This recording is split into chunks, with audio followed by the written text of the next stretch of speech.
Hard stop. Hard stop. Okay. All right. Hey, welcome everybody. Welcome to the I'm picking this ish show. How about that? Okay. All right, let's do this. Oh, I just want to let you know that I'm pretty far away from my microphone right now. What?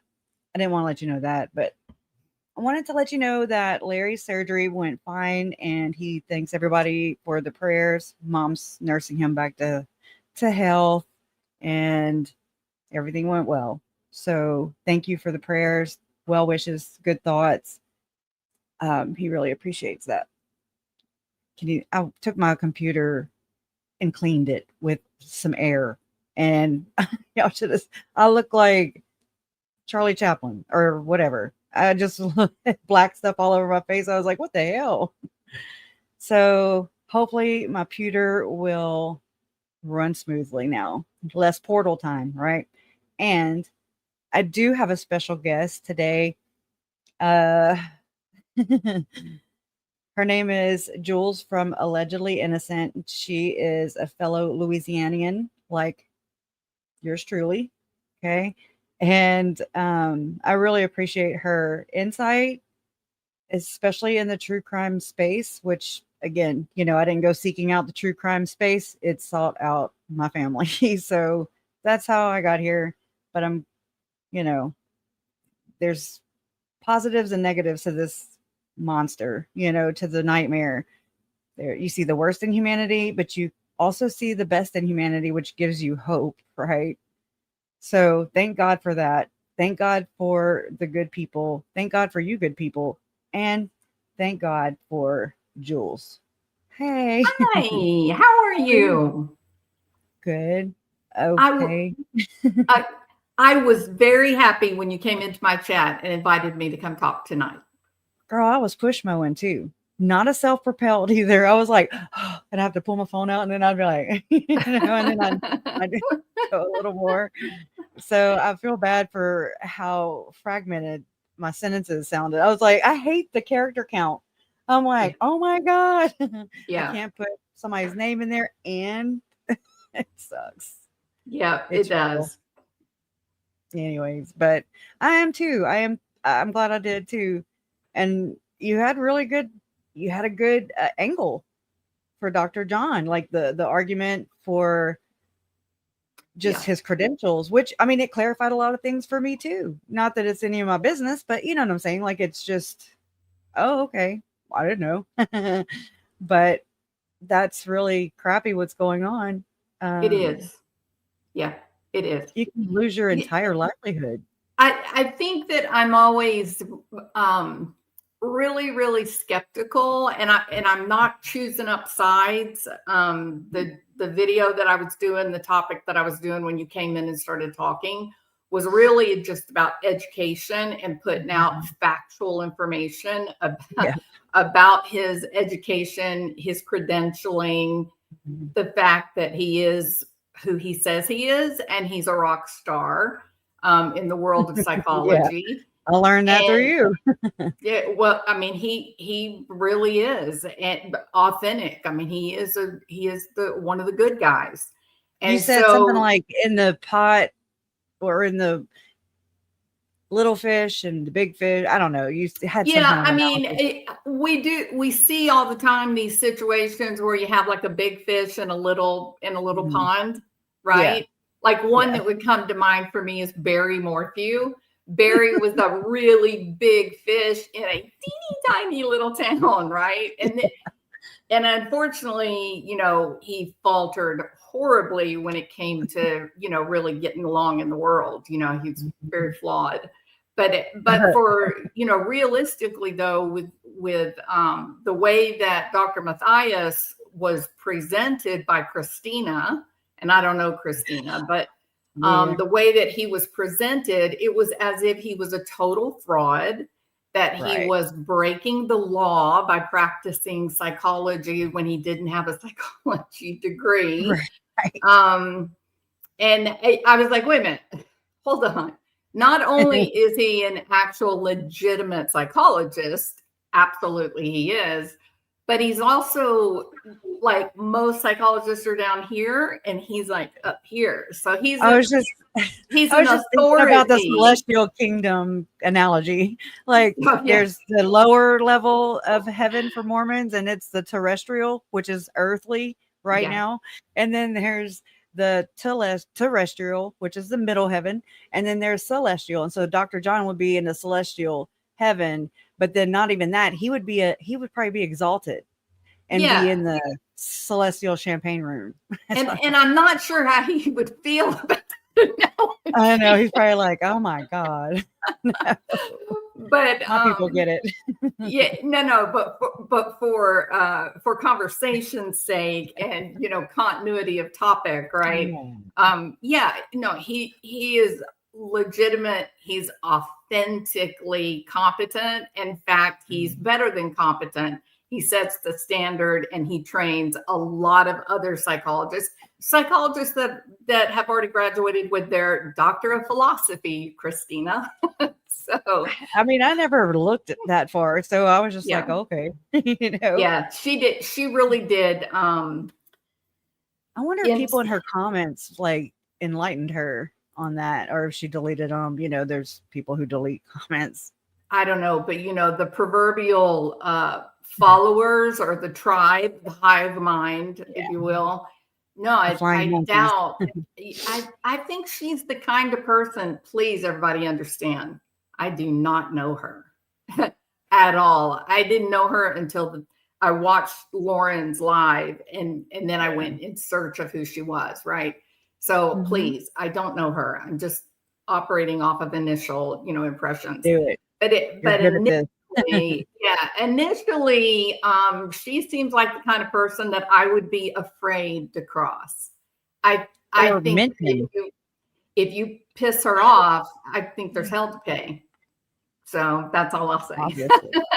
Yeah. No, I mean, that's. But Dr. John, for everybody that's listening, Dr. John is in fact a Princeton educated academic. He has a Doctor of Philosophy, and I believe it was counseling psychology, maybe. Is that right? Anyway, he does, and it is very common to get either a Doctor of Philosophy in counseling psychology or clinical psychology, and then you specialize. And I believe he also has an awarded degree in forensic psychology as well. So he's doing exactly what he is trained to do. He is stellar. He's awesome. He's an academic. And it was really unfortunate that Christina threw shade and tried to undermine your confidence in Dr. John Matthias. It is completely unwarranted, just because I understand the process of education, what we have to go through to earn our degrees, to get our licenses, and then to establish a specialty or to be, defined as an expert witness or whatever. So he's legit. Awesome. Yeah, I'm really glad you did that. It really, and I like how you didn't pick any side. Like, it is what it is. When you're in this space, it's like nothing's off limits. So crazy. The only thing I think that's kind of I don't even know. I don't know if I'm just people steer clear, or because I don't have to block many. I think I've had to block a couple. Oh, and that's in a 6-year stretch or 5-year stretch. Don't you think it's respect though? Don't you feel like? Yeah. I don't demand anybody think the way I think. I don't. I welcome it, but I really don't get it, which is weird. Again, maybe I just don't see it. I don't know. I'm open for it. I believe in self-reflection. I believe in introspection. I think it's important. I think a lot of people don't do it. Yeah, I think so too. Sure. Yeah. It's like they get so offended. And, just kind of like the trigger warnings. And okay, it reminds me of like how Lori and her family were. And a lot of how, if I had to blanket the church as a whole, as far as, a lot of people get offended and they do the deletion of the comments and everything has to be perfect. It's that image. It's just like the church. The most, I believe, the So important thing to the church is their image. And so it's, it trickles down. Do you see that in your side chat, that if you have a conversation and it involves the Mormon church, not people who practice Mormonism, but the hierarchy of the power, I look right? at the daddies. Do you get people that try to protect? Like they say, you shouldn't say that about not Mormons so much are great. anymore. In the beginning, yes. Oh my God. And that was so misleading to me. It pissed me off, and it sent me on this quest, to, well, what do you mean you don't know? You don't teach the 144,000. I mean, I'm not a biblical scholar. I'm not even a biblical, whatever the lowest thing is. I mean, I don't pretend to be either. It doesn't make me closer to God or not in my world. So it's like, whatever. But I didn't know the culture. I didn't know what the hell I was walking into, or what the hell I got thrown into. And so I'm just trying to figure out, and I'm in these Facebook groups at first, I didn't have YouTube. And I would see, denial, distance, denial, no acknowledgement. That it was weird for a church, a so-called Christian church, I thought at the time. Well, it may be a little different. A church, a freaking church. Yeah, bro. Yeah. I don't know how many Christian leaders were talking with Aleister Crowley. You know what I mean? Oh, you're right. Amen. Oh my God. Thank you. I'm glad you know that. Oh yeah. I'm glad. I mean, people need to know. And I mean, it's like I started at the very bottom and had to like work my way through all the layers. I remember getting to the point where, because the structure of the church is so odd to me. I mean, just to me, I'm like, wait, president, what? And like the first counselor, the second counselor, and the stake president. I was like, what? I don't even understand this. I don't care how many charts you put in my face. I don't understand how this works. But anyways, when I found my way, the power, right? It's supposed to mirror. This is what they purport, is that it's supposed to mirror God's kingdom on earth. As above, so below, basically. Well, no, as it is in heaven. Give us this day our daily bread. I was raised Catholic, which is also, not so Christian. I mean, it is what it is. I'm not sitting here trying to sugarcoat anything. Like, this is what I found out. People are going to be offended.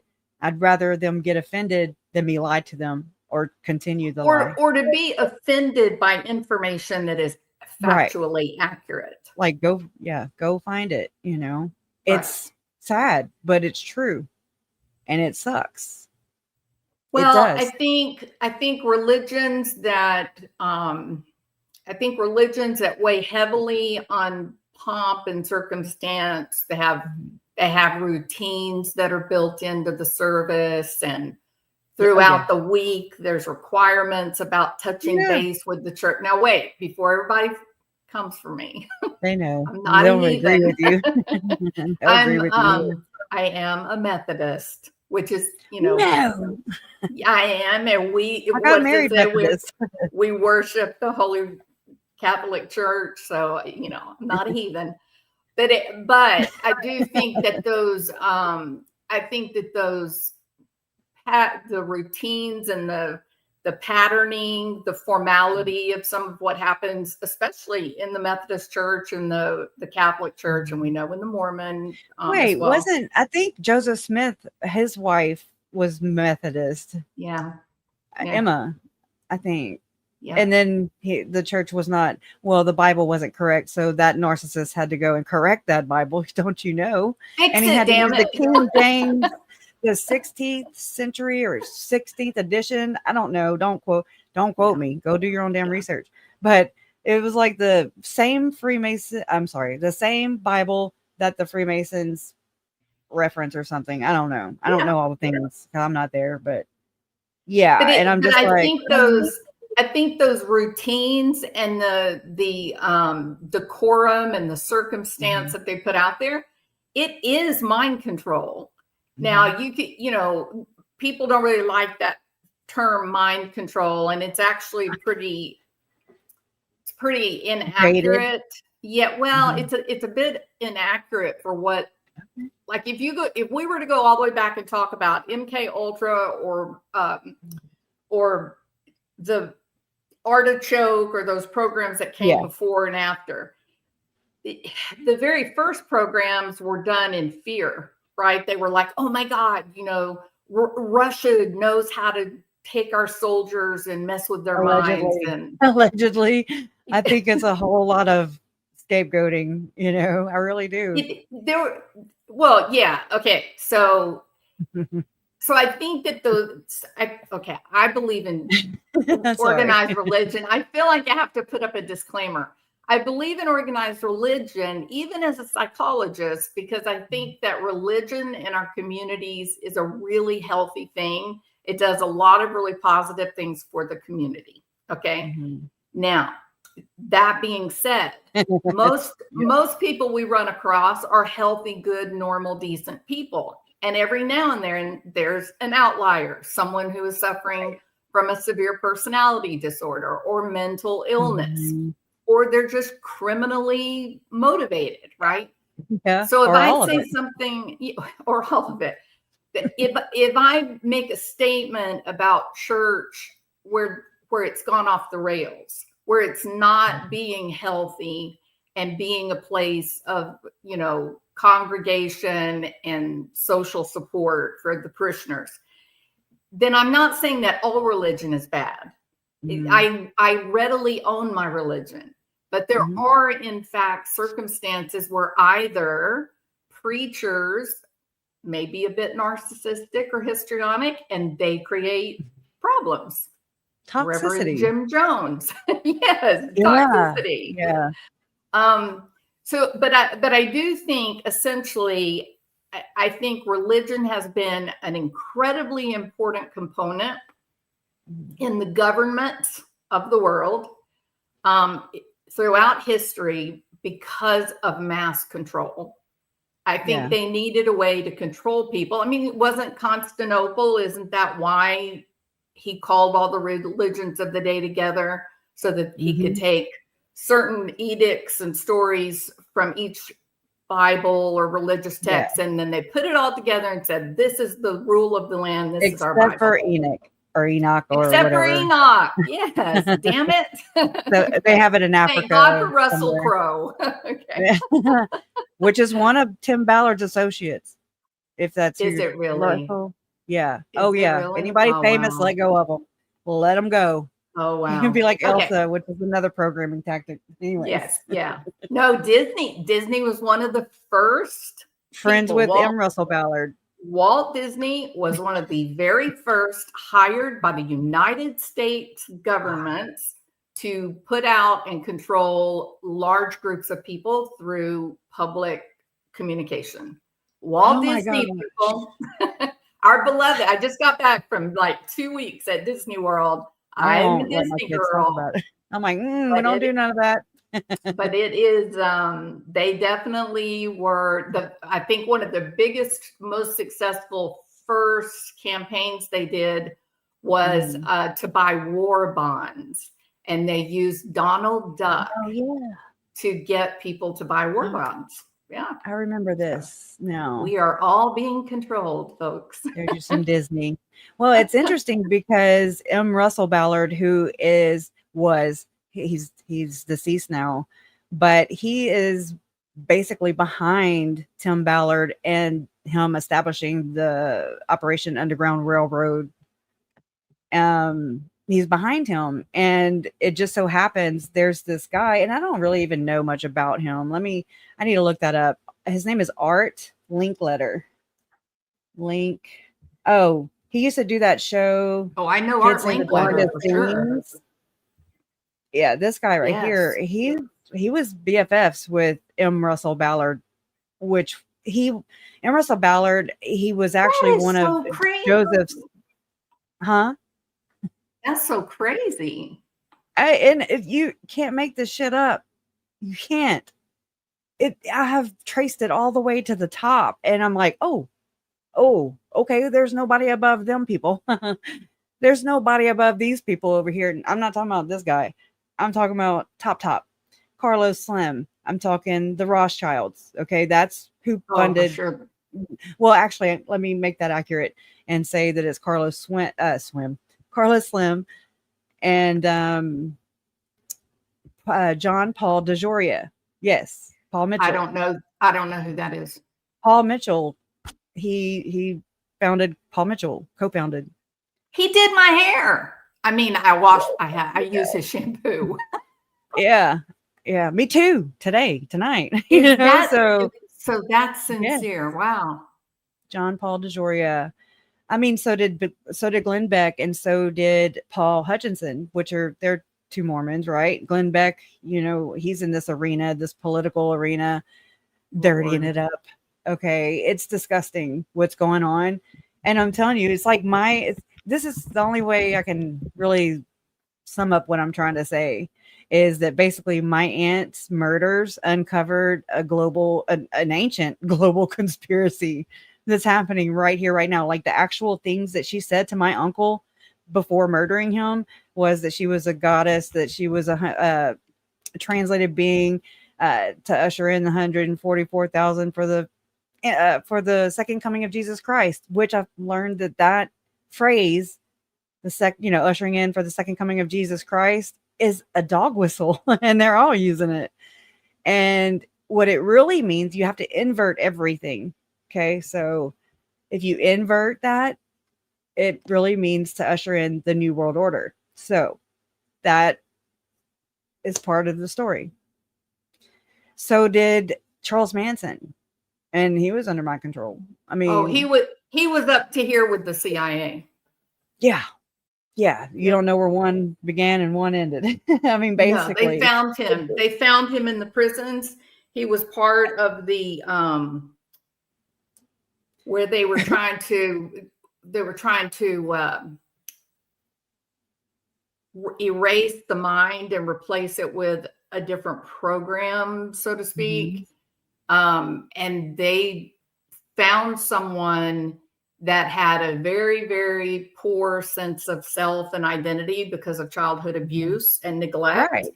He was their man. He was the absolute focus of manipulation by the United States government. Yep. What do you think about, because this is what I've been running into, is these people who in this realm that I've been studying, like David Hamblin, David Levitt, his brother was the governor of Utah.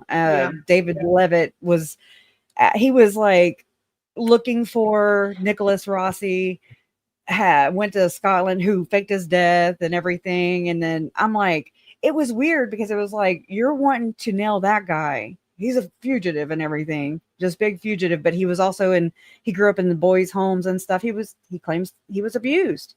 Look at Bill Clinton. Same. Yes. Yeah. So, and the birds of a feather flock together, because just know that Tim Ballard wrote the Clinton Foundation on his whiteboard that I have that the public don't have. That's amazing. I mean, as far as donors, like who's going to invest. And that's one. They were like, oh, well, they could really use the image help now, and I'm thinking, this is what they do. They network, they click in, and they just become these raging machines that it's hard, and they fool people. The Joe Rogans, the Candace Owens, the Glenn Becks, all these, Charlie Kirk, all these people are just fronts for the machine that's funding them in the back. They're and just like any narcissistic type relationship or story, I guess, where people like Lori, you just throw people away, you use them as pawns. That's what our government, I believe, is doing with all these fronts.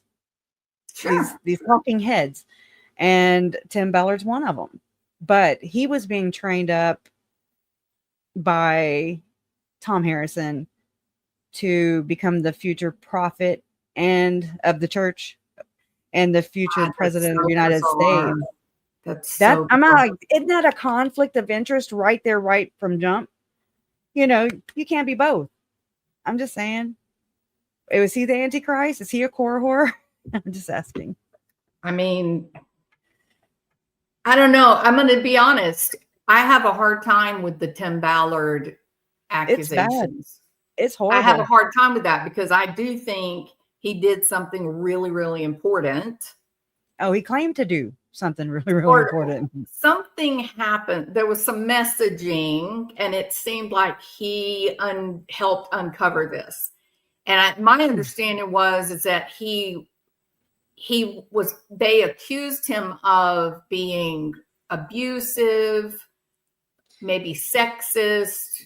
You want to know what he said? Tell me, because I do still struggle with the Tim Ballard. It'll sound familiar. I think we were married before in a past life. Oh my God.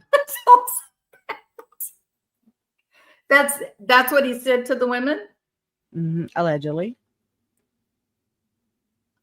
You can't make that up. You can't make any of it up, man. And they all believe in past lives. So does David Hamblin. So does Jodi Hildebrandt. So, I mean, I'm just saying. That was going to be my next question is the Jodi Hildebrandt, connection. It's wild. Yeah. But, Thom Harrison had his hand in every single one of these, I'm just going to say Mormon bad actors. Okay. And it's involved children and the mistreatment of children or fraudulent under guises, and Jesus and using Jesus as a cover and using, doing good, anti-trafficking efforts. We are rescuing women and children. And then the language he uses is so shocking. I looked it up. It's actually called shock doctrine, where you stop thinking. They pull on the heartstrings. It's emotional. Everybody's behind anti-trafficking of women and children. This 100%. Is disgusting. Yeah. Okay. So that's you got it. You got 1 point. But then you have the sad music. They cue it in. They rally around one another and network and speak to credibility of each other. They prop each other up. When you have the apostle of the Mormon church behind this, come on now. What PR machine do you need? But do you think this is limited to just the Mormon structure, or do you see the federal government being really in bed with the top echelons of the Mormon organizations? Yes, they actually have the FBI, CIA, they recruit from BYU campuses. It's actually, they have a section or whatever on UVU, University of Utah, which is where the Charlie Kirk thing just happened. Thom Harrison taught there. Okay. And I'm just like, this is so cringe. Tim Ballard allegedly he went to, I'm trying to think of the countries, Venezuela and Colombia. It's two. Not Colombia. But think about Alex Cox, who went to Colombia too, to go and shop around and find a wife. So just think about how that's the sex tourism. And then Tim Ballard's over there. He's in Haiti. Haiti is where it was. Haiti and another country, I'll just say. And there were, I want to say 7 or 10 women. I don't know right offhand, but a group of women. He made up this whole story about a lock. And anyways, they rescued these women and used Tony Robbins' jet. Tony has an island. Tony, anyways, he hypnotizes people. Entire room using nothing but his voice. Yeah, shallow how right. Mm-hmm. Yeah. Anyways, yeah, it's crazy the connections that are made here. But so they allegedly took Tony Robbins' plane. I'm sorry, jet. Planes and jets are different. Okay. Get it right. It's a jet. It's like the Lolita number 4. Yeah. Stand in line, pick a number. Anyways, and brought the women here to the States without visas. So called up the president. He said, like Hillary with the little kids. I didn't say that, but yeah. You remember the lady, Hillary's like chief of staff, not chief of staff. Oh no, I saw the video. I ran across it and I said, no, I saw the video. I don't even know what to call it. It traumatized me a little bit. I was like, I can't find it ever since. I found it, and then I don't know how I found it. I saw just a little bit of it, and I was like, oh, no, I can't watch that. That's bad. Like, that's some evil shit. It is evil. That was happening to that little girl. Yep. Allegedly by them people. And I'm just like, I've been trying to find it ever since. And I'm like, where the hell that damn thing? I didn't find it. It just kind of landed there. Anyways, whatever. It's called Frazzle Drip. And I have did you actually find the actual video? Yes. Ugh. No. I'm not alone either in this. Like, I finally found a Reddit or whatever where they said some people would find it or watch it and then can't find it again. And I'm like, what are you doing? So someone is periodically releasing it. I don't know. I really don't know. I don't know. Well, anyways, get back to the Tim Ballard thing. I'm sorry I interrupted you. Well, no, you didn't. I'm trying to pull up this video right now. Not of that. Thank God. Okay, it's not right here, right off top. I'll wait till you're talking. So yeah, the jet women brought the women into our country, and this is Tim Ballard, who is like bitching and wanting and fighting and puffing Trump or whatever about build the wall. Yet, I mean, quit bringing them in here. Quit bringing foreigners here. Maybe, I don't know. Try it. Just try it. So allegedly, this is according to Lynn Packer, who he's an investigative journalist, award-winning ex-Mormon. He gets it. And so brought the women in, allegedly brought them to the White House for a midnight tour. And they got temporary visas, allegedly, and then they're on temporary visas, but they get a personal tour of the White House. Yeah, midnight. Under who? Trump, allegedly. So there's that part of it. And then the rest of it happens at Utah oh my gosh, UVU. Okay, that's what I'm going to just say. Utah Valley University. And they held a fake graduation ceremony for these women. And yeah, it's just allegedly. And then I want to say Lynn Packer pulled a FOIA or grandma request in Utah. And I want to say, from what I remember, he said that when he got it, it was like all redacted, because universities are in on this shit, is what I'm saying. I know that's very big, huh? Allegedly, my opinion. Yeah. It's looking like this. Yes, say it's your opinion for sure. Mm-hmm. That's part of the education systems is part of mass public control, right? So are the prisons, so are hospitals, so are schools. But right? the messaging is, so there has to be a disconnect. Okay.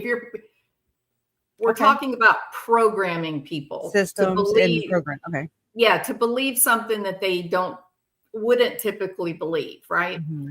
And we know how to do that really easily individually or small group. That's not too hard to do. But right. the question was, how do we control the larger populace? How do we control, at this point now, 300 million people or more, right. International? Yeah. They don't want that many, first off. No, it's too many. Too many kids, like Alex Cox said. Alex Cox said too many kids on the password.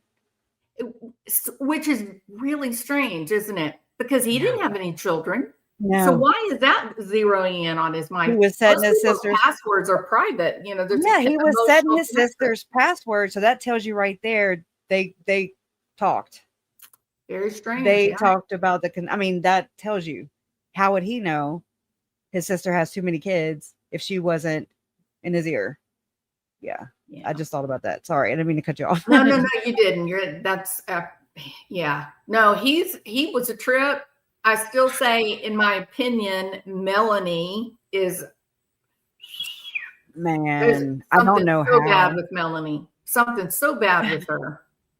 I saw this video of her running and tackling someone and throwing them on Mhm. the floor and being like I have super it. rough. What is that? Who is that? Who's she with? That's her brother. So she's doing that to Her with brother. the Her disc half brother. jockey? No, her No, half brother. that's not her brother. I She's don't Lori's that's not niece. her. So I don't I'm know who Lori's. her brothers Oh, I are. was. Her Yeah, I don't know brother, who her I don't brothers are. either. It would be Steve Cope was married to her mom, Stacy. Yeah, But, and I mean, Stacy died when I want to say Melanie was 9. But correct. they were like Steve tried to get Stacy help. You know, you can find these documents online, and where she wasn't controlling her type 1 diabetes. She said that her dad was schizophrenic. She called her parents by their first names as well. So did Adam. So did Alex. I don't know if Lori did. I don't remember her doing that or not. It's just very odd, Yeah. you know. And then you have Alex doing the cartoon character voices. That to me is like Dissociative, that's programming. dissociative type of programming, yeah. Cool. That's good to get a label on it. And Lori said that her, and I mean, I believe this because my Uncle Charles found a movie that she would talk movie lines. Okay. I'll have to find it if I have a chance, but, anyways, but Lori said recently, Lori would recite the movie? her and Summer and her family, they would sit there and talk in movie quotes. Lori said this recently in one of her interviews. I I don't would remember love which to one. know which movie it was. It's That all kinds. They talk in movies, period. so All kinds of movies. that's called scripting. And you have her loving Twilight, right? I watched Twilight with my little girl. I brought her to the movies too, but I don't think I'm a damn werewolf or nothing. Yeah, just saying. But It's so strange. There's so and much you gotta emotional imagine, distance, right? Even to communicate by scripting movies, it's emotional distance. They're not connecting as individual family members. It's weird. no, and then think about it. And I remember this happening, like this thought happened during Lori's trial. I think it was for Brandon. So I remember Trina K saying something. She said it like she verbalized Lori's email, except she said it's hold on, let me think. It's lollytime at gmail.com. So it was just, I don't know. I guess I got so used to listening to lollytime at iCloud.com. I don't know. It just struck me. Oh, lollytime forever at gmail.com. And I was just, What is boom. Lolly time? Lolly was Lolly, the sister her baby sister that died. that And died. I text Megan and I was like, Megan, what if Lori was told that she replaced her sister? Because this has happened to Tylee. Lori told Tylee apparently that she was Stacy reincarnated, which was Lori's oldest sister. Okay. So I'm just trying to find the themes, right? I'm really good at finding themes, but that really tripped me out. But then Megan had a guest on who grew up around the Cox family for about 10 or 11 years. Kiki or Kirsten, I forget her name. I'm sorry. It's like Kirsten, I think. Or yeah. And she mentioned that Lori, this was the talk. They believed that Lori was reincarnated sister of Laura Cox. And then there's Lori, the next child. So it's like she was never given her own identity. Yeah. And you also have to factor this in too, because I've been reading more and more about Freemasonry and, Rotary clubs and all these plugged in things, the commerce, all these things that make a city hustle and bustle, Mm-hmm. You're plugged in, you're connected. Well, in Freemasonry, which Joseph Smith was a Freemason, okay, and he incorporated a lot of those temple endowment ceremonies. Yeah, Is he also stolen knew. right He also did a from lot of stuff Aleister Crowley did too. right, which is what Chad was Parallel, doing. Which is parallel. what Chad was doing. That's right. You guys, And we have not talked about this before. it needs to be talked about. We both have the same information. It's coming from somewhere. If we both have it, and we've never talked about it before. Right. That is absolutely true about Smith and Aleister Crowley. Yes. Yeah. I want to say that they were even friends. I'm just finding this out, so still new, still fresh. I'm still they absorbing spent time together. Yeah. They met with the witch. They met with the witch. Scientology. Yes. Yeah. And Scientology, so L. Ron Hubbard, you know? And so it's not a far reach for me to say, oh, wow, I think all the major religions were created by our government to control the masses. Okay, I said it. If you go by theology, it happened during the times of Constantinople to try to stop all the warring factions. However, you can sure trace these very powerful families through all these institutions through the years. Even right? Bill Clinton, like you said, he was adopted. Bill Clinton, but all of them, the royal family, the royal family, King Charles' biggest buddy was the most prolific pedophile in England. And it was in the newspapers. Everybody knew and accepted it. The Queen looked the other way. Andrew is small business. He's nothing. This is what they do. They marry one another. They keep their family tree goes up. They don't branch out. It's so crazy. It's so scary. And that's the thing, that was to keep the bloodline pure, so to speak. And it always comes down to, at the end of the day, it comes down to bloodline. Like, I don't care. You can fight about everything, but the bloodlines, it's interesting. Let me ask you a question. Is there something about O negative blood? I'm O negative. I'm A negative. Look, I told my mom's in here, and I told her I found out my pregnant back. Right? I was 21-ish. I was right on the cusp of turning 21. I just got married, got pregnant, and then they were like, "Oh, you're A negative." I was like, "I'm not O positive." I just always assumed, and so A negative. And I didn't know what the hell that was. So I had to have ROGAM shots. I had to have all that stuff after every birth. Yeah, that can be real dangerous if you're pregnant. Yeah, your body will fight the baby off if it has opposite blood than you. And so I'm like, I remember telling Mom, okay, this is funny. And she goes, but your dad is your dad. And I was like, you don't get it. You don't get it. No. A negative, right? It doesn't mean that he's not my dad or you're not my mom. Like, it was kind of funny, but, and I wouldn't have known that either had I not found out that I was A negative. And I really don't know how it works. I haven't got to dig into it too much, but I don't even know what it means. I want to say that I'm from part of the Nephilim or something. Yeah, there's something about the blood type that is supposed to be, they call it the royal blood, right? More third eye. It's such a minority of the population with the negative percentage. Girl, I know. Royalty. I'm special. Don't tell Chad and Lori though, okay? Okay. If you figure out that portal thing, I want you to let me in on secret. Okay? It's astral traveling is what it is. And Thom Harrison is who taught. He was like meeting with Chad Daybell and Julie Rowe in his Salt Lake City office, teaching them how to portal, which we come to find out is actually astral traveling, astral projection. It's remote viewing, where the CIA uses this tactic to spy on people. Yeah. And it gives it a whole new level to gang stalking.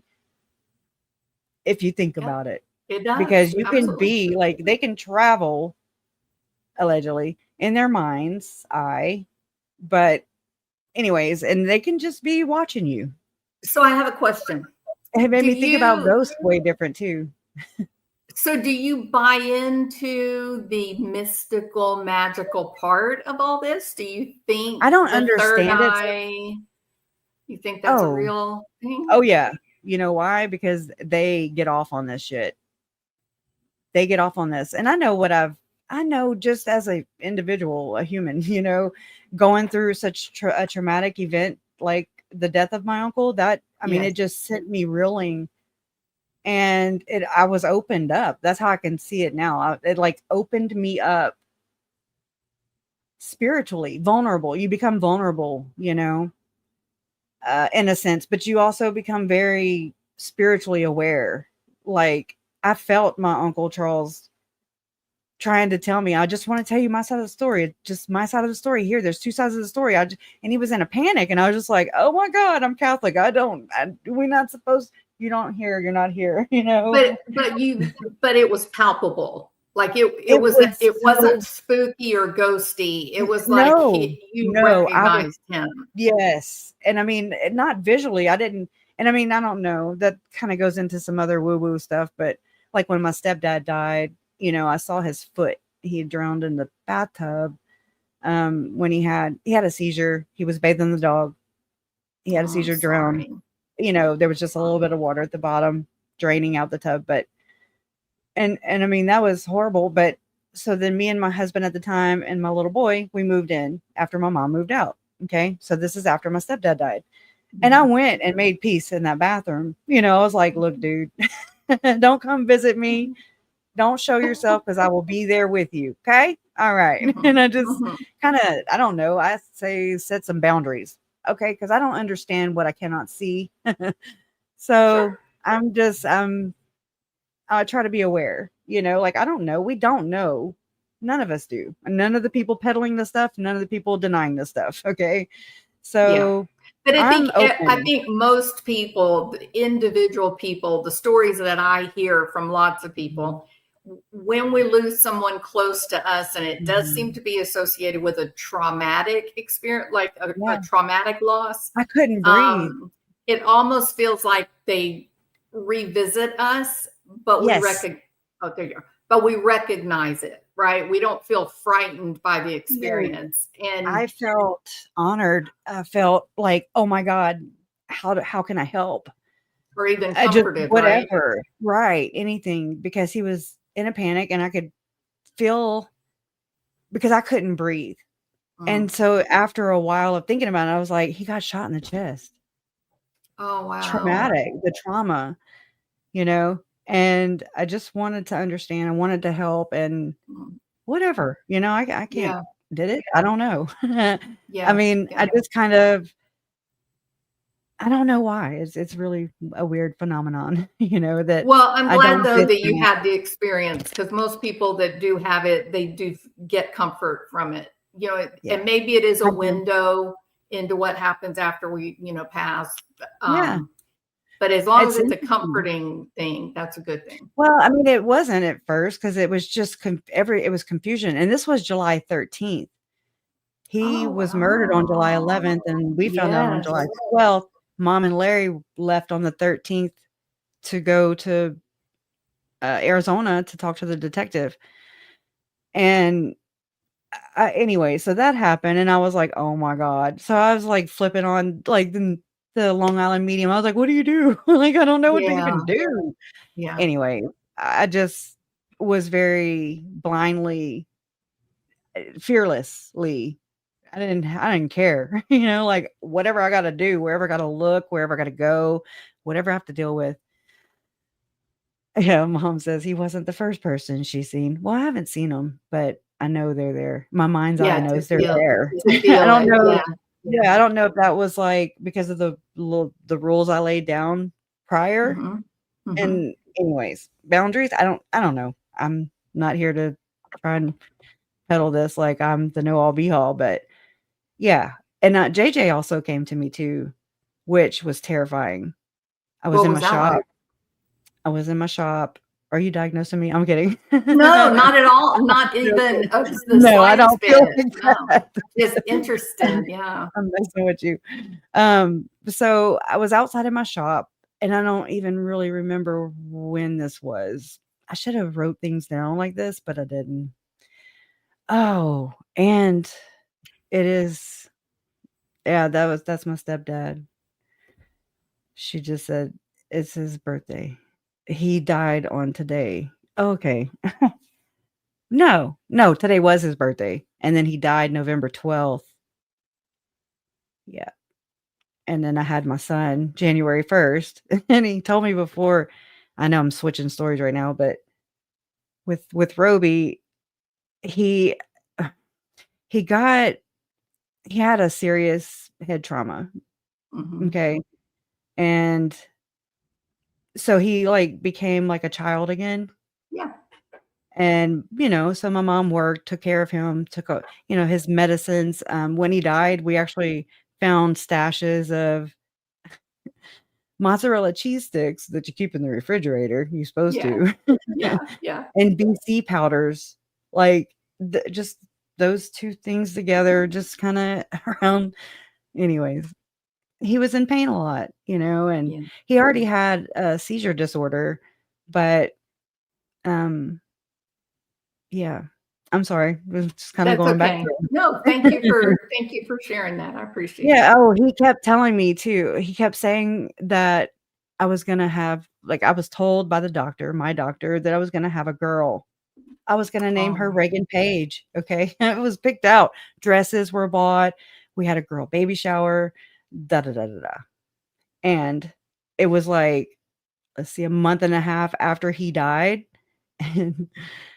and anyways, I had a C-section. It was New Year's Day on the millennium. He was a nice. millennium baby, and he Yeah. came out, he was a boy. And I Yeah. mean, I remember, like, being half It's in like, and how'd out of that it, right? happen? And I was like, when they were getting him out, C-section, I was like, "Is it a girl?" And they laughed, and I was like, "What? Need to know," you know? Yeah. Um, Yeah. and they were laughing, and they're like, "Who did your ultrasound?" And I'm like, "Dr. Stelly." And they're like, "He's right there," They got it wrong. And they're like, "Oh," and they brought Zach around the curtain, and I was like, they said he's a big old boy, and look, okay, I was in I was giving birth. I was in labor for 28 hours, so forgive Bless me. your I was soul. like, Bless your "He's got soul. he's got big balls," is what I said, and they laughed, and erupted in Mhm. laughter, and then I was out, and I It's would like, wake he's up every not now and just a then. boy, he's really, really, really a Yeah, boy. how'd you miss that, man? So, anyways, whenever my husband at the time he went out with the nurse had the baby, and my mom was outside. She was pissed. She couldn't come in there with me because, you Yeah. know, C-section, husband, you know, um, can't have too many people in there. So whenever they came out, mom ran, oh, I almost said his name. Blah, blah. My ex-husband said, "It's a boy." And mom didn't believe him. And she asked the nurse, she was like, "Is that a boy?" And she was like, "Yeah." Mom said she fell to her knees and just started crying, and she said, "People probably thought I was mad or sad because it Aw. was a boy." She was Mhm. like, "But no, it's because Roby had kinda mentioned that." I'm like, what did you Yeah. go up there and, like, change some shit?" Like, "Haha." Wow. That's Anyways. very cool. Yeah, very cool. I love it. It's a good story. Good, good. Yeah, and then when with JJ, when the visit from JJ happened, it was horrific. And I say that because I was outside my shop. It was at night. My kids were sleeping, and I would just I had to move around and be busy. I had to Sure. do a lot of things. Yeah. Um, went out there and it's the dead of the night, and my lights are on in there. And um, I was leaned over and I was looking in this box and I heard, "And crush, and crush." I mean, just like feet, like I stood straight Just up, like, real. Yeah.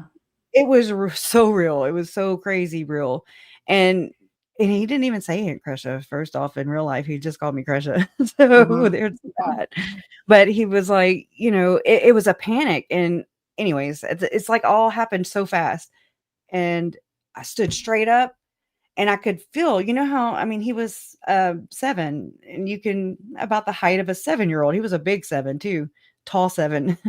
And but he was, like, to my right side, and I, like, kinda like, held him, to Yeah. my right side, to my hip, to my, Yeah. and he was like, "Mommy hurt me, mommy hurt me, mommy hurt me," and I was just crying, and I was like, "We love you," and I don't, it was so So bizarre. sorry. It was Yeah. so bizarre, and I don't know. There's no words for that, but Yeah. after after that happened is when Uncle Charles, I say showed me. I don't know if he actually showed me. I'm just saying what I saw. Yeah. But Yeah. what I saw was him and JJ hand in hand, and like Charles was like their backs were to me and they were walking away, and but Charles was to the left and JJ was to his right, and Charles was looking down at him. And I mean, it wasn't like, you couldn't just see them move. It was like a movie or like underwater. I don't know how to explain it. It's like Right. you just know the motions that they're going through. And JJ was looking straight ahead. Charles was looking down at JJ, just in love with him. Just Mm-hmm. in love with him, and they were hand in hand and they were walking away. And I didn't know they were walking away until I had, like I told, that happened, and it was before Christmas of 2019. So right as the story was about to go public, I had this happen. And it's Wow. like I That's felt just like, so powerful. yeah, you have to like get it. You have to verbalize it or it'll just continue to Play. Yeah. yeah. And so I was like, "Mom, Larry, I have to tell y'all something, but it's not good. I just want to preface that, Mm-hmm. and it's Christmas Eve, we're trying to pull it together for and JJ's pajamas, his shark pajamas were hanging in the living room, waiting on him to go Yeah. get them and things like that. But after our boys went to sleep, um, Mom and Larry, she was sitting wherever, I think on the couch, and Larry was in his chair. And that's when I found that video of JJ on the bus with Pawpaw. I forgot Yeah. I It's did a that in great March, that video. March. Yeah. Great And video. so I sent it to him. And so he was just kind of, he has a damn TV basically. Okay. Mm-hmm. It's like an iPad, but it's like a damn TV. And so he's just kind of sitting back in his chair and he's quiet.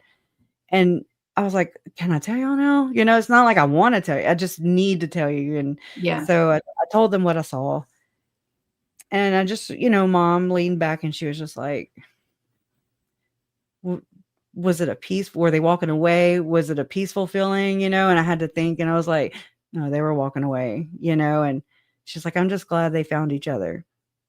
And I mean, it's sad. And then Larry's looking at that video and just out of silence, he's like, "Look." And so he showed us whenever he gets the microphone and sings to JJ, Mm-hmm. he's like, "Watch him jump, his reflection in the window." And he's Yeah. like, he's so excited. Yeah. And I wouldn't have noticed that, but he did like that, Mm-hmm. and it's bittersweet, it's like, "Oh, here Sure. you go."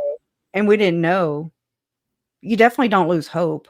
You Yeah. continue with hope, although that was confirming, that's basically my system telling me it's probably not gonna be good, Finding some acceptance for what may be brace coming. yourself, Yeah. yeah.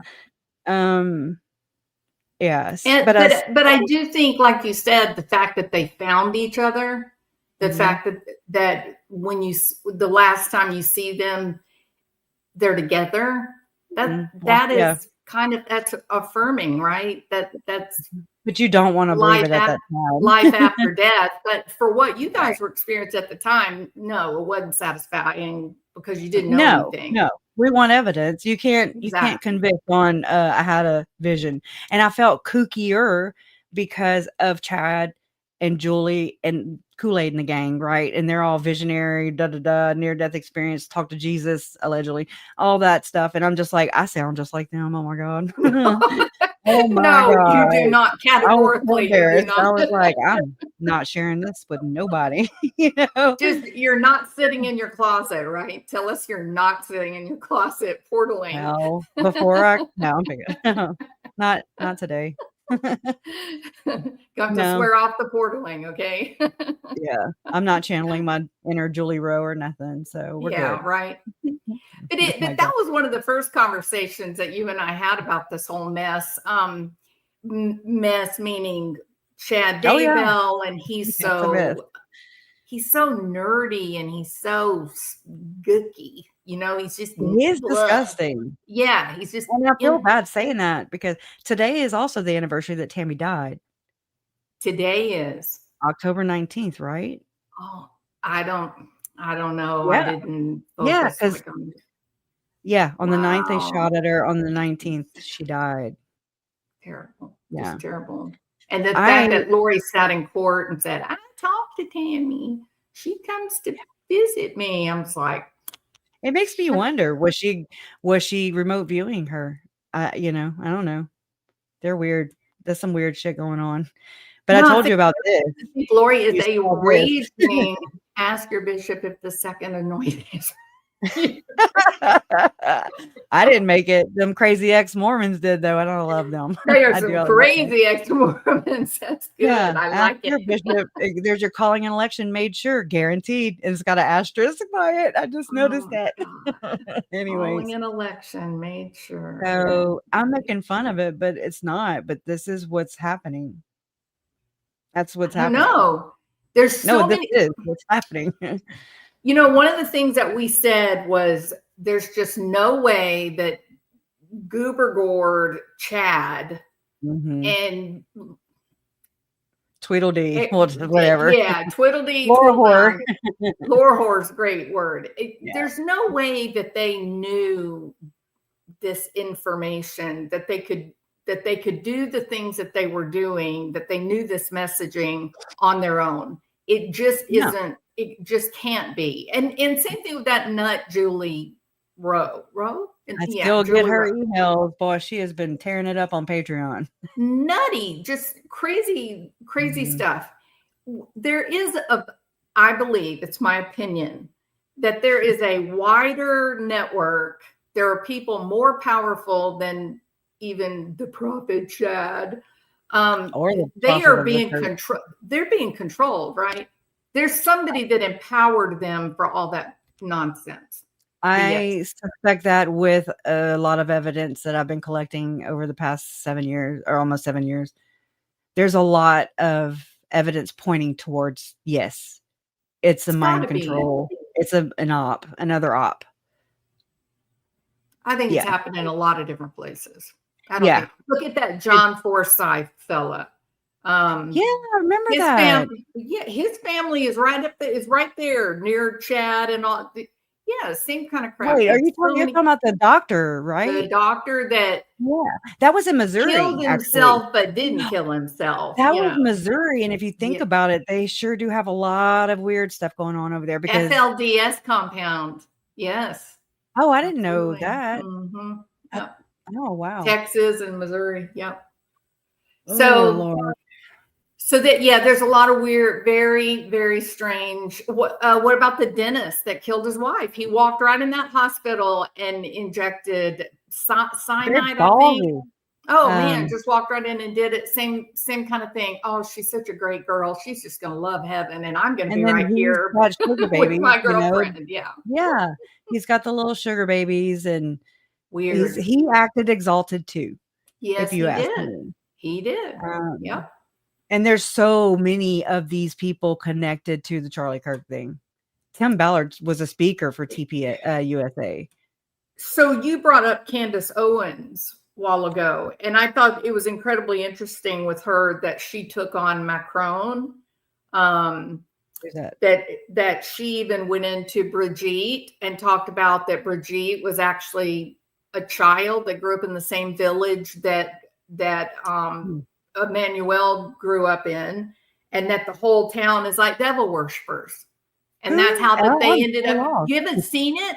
Oh, girl. I had to sign up for the book club. You know what I mean?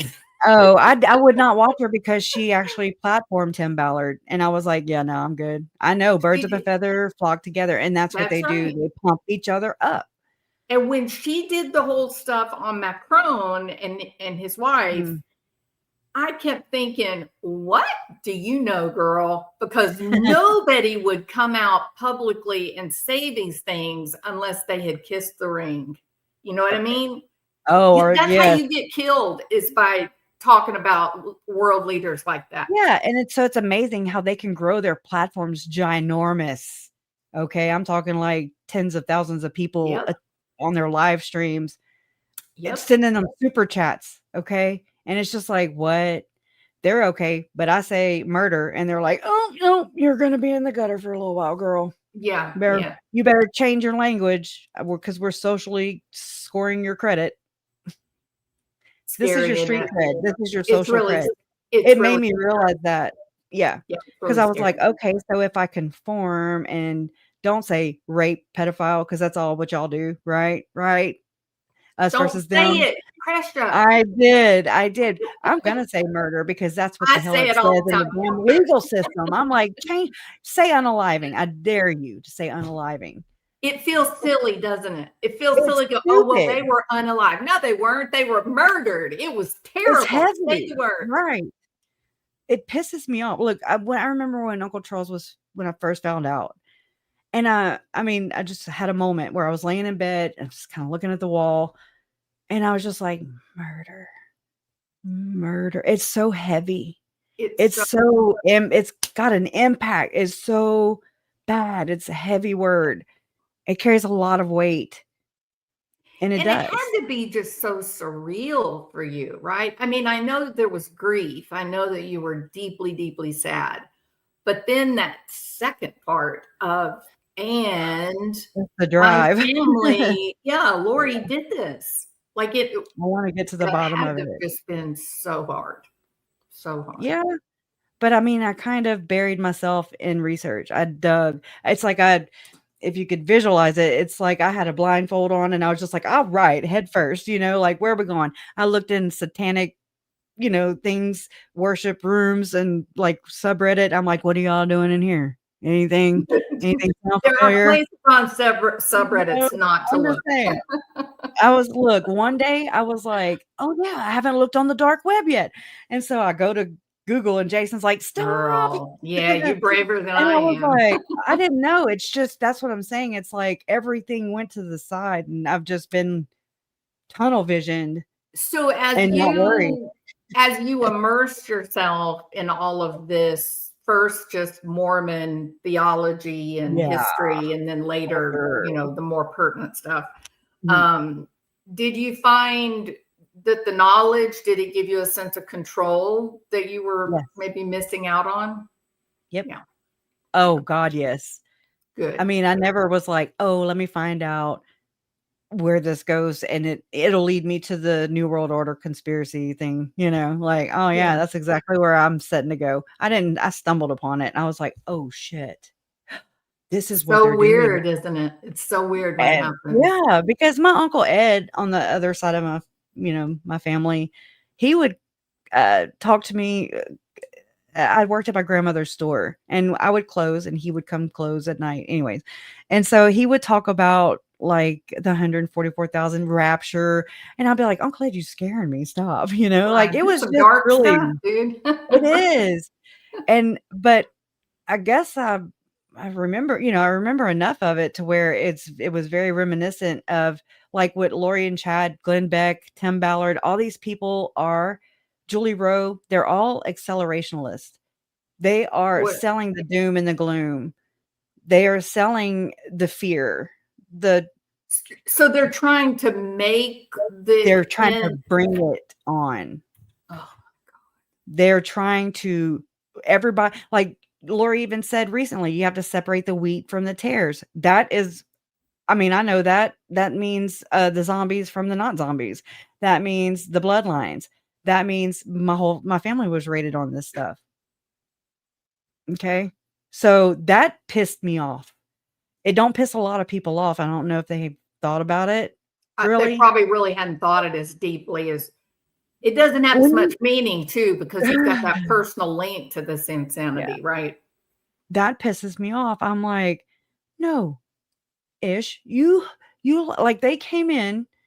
I know it's stupid, because I'm like, well, my great grandfather was adopted. Did you factor that in? Did you, like, what are we Right, doing right. here? But it is still bloodlines, I believe, competing against one another. I believe that chart, it comes from way back. Okay. Oh God, I thought that cat was in here, girl. Look, I just freaked out. Oh my God. I just saw it and I'm like, what? I don't see her behind me.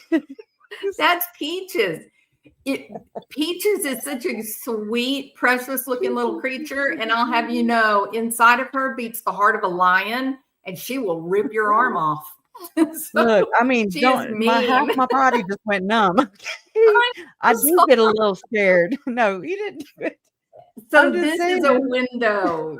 If you see lights out there, it's probably a boat or something, because the bay is out in my backyard. But yeah, so maybe you saw her reflection or something. But yeah, she's in here with me. I'm sorry, Krisha. I saw the look. It's like, no, I'm not scared. I'm gonna have to go back and watch. Peaches, oh my God. You're gonna be famous, girl. Yeah. I don't even know what we're saying now. I know, I don't either. I'm gonna pull this up though, just to kind of show some people. Oh my God. I got this. This is Visions of a Glorious Thread. Chino Blanco and Devil's Ravioli put this together on subreddit, which I'm about to show you. But I mean, it's not really a clear one, so I can't really read it that great. But at the top is Lori Vallow, Chad Daybell. Then it hooks into Julie Rowe. Then you have where it goes into Visions of Glory, which is Thom Harrison. Okay. And then Thom Harrison, it says AKA Spencer. Jodi Hildebrandt flows into him. So does Chad, because Chad was meeting him with Julie Rowe at his Salt Lake City office to learn how to remote view.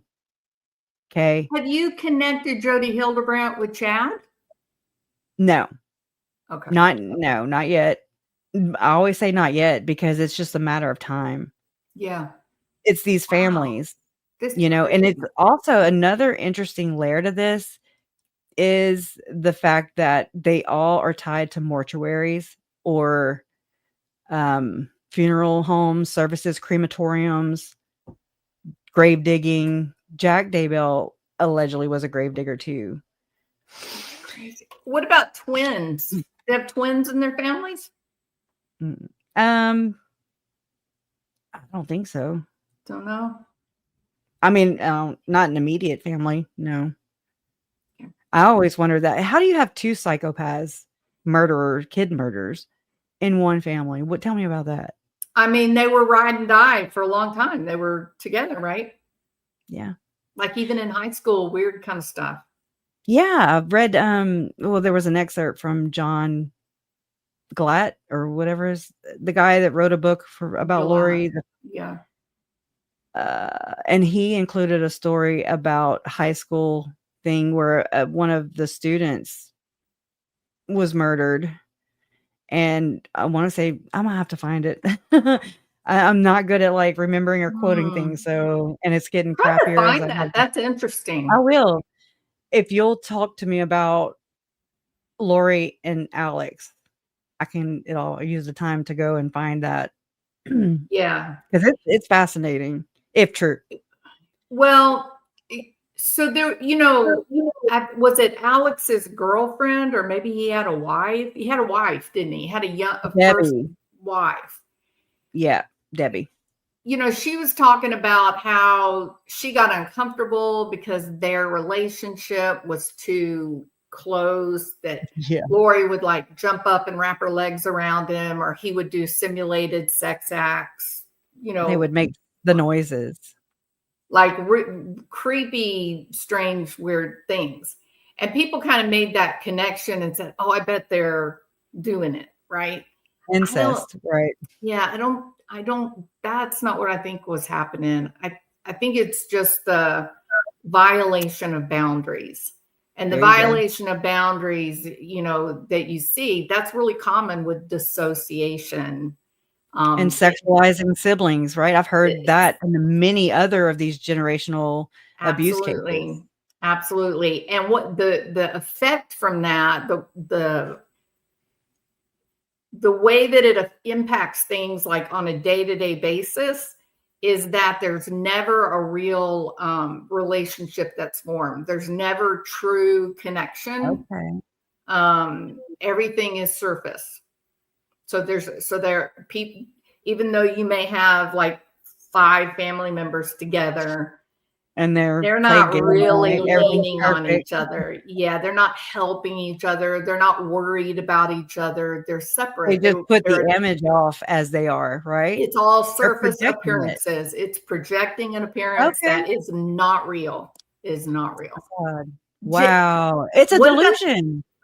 It's 100% a delusion. And we have folie à deux, which is where you have 2 people who have a shared psychosis, right? Yeah.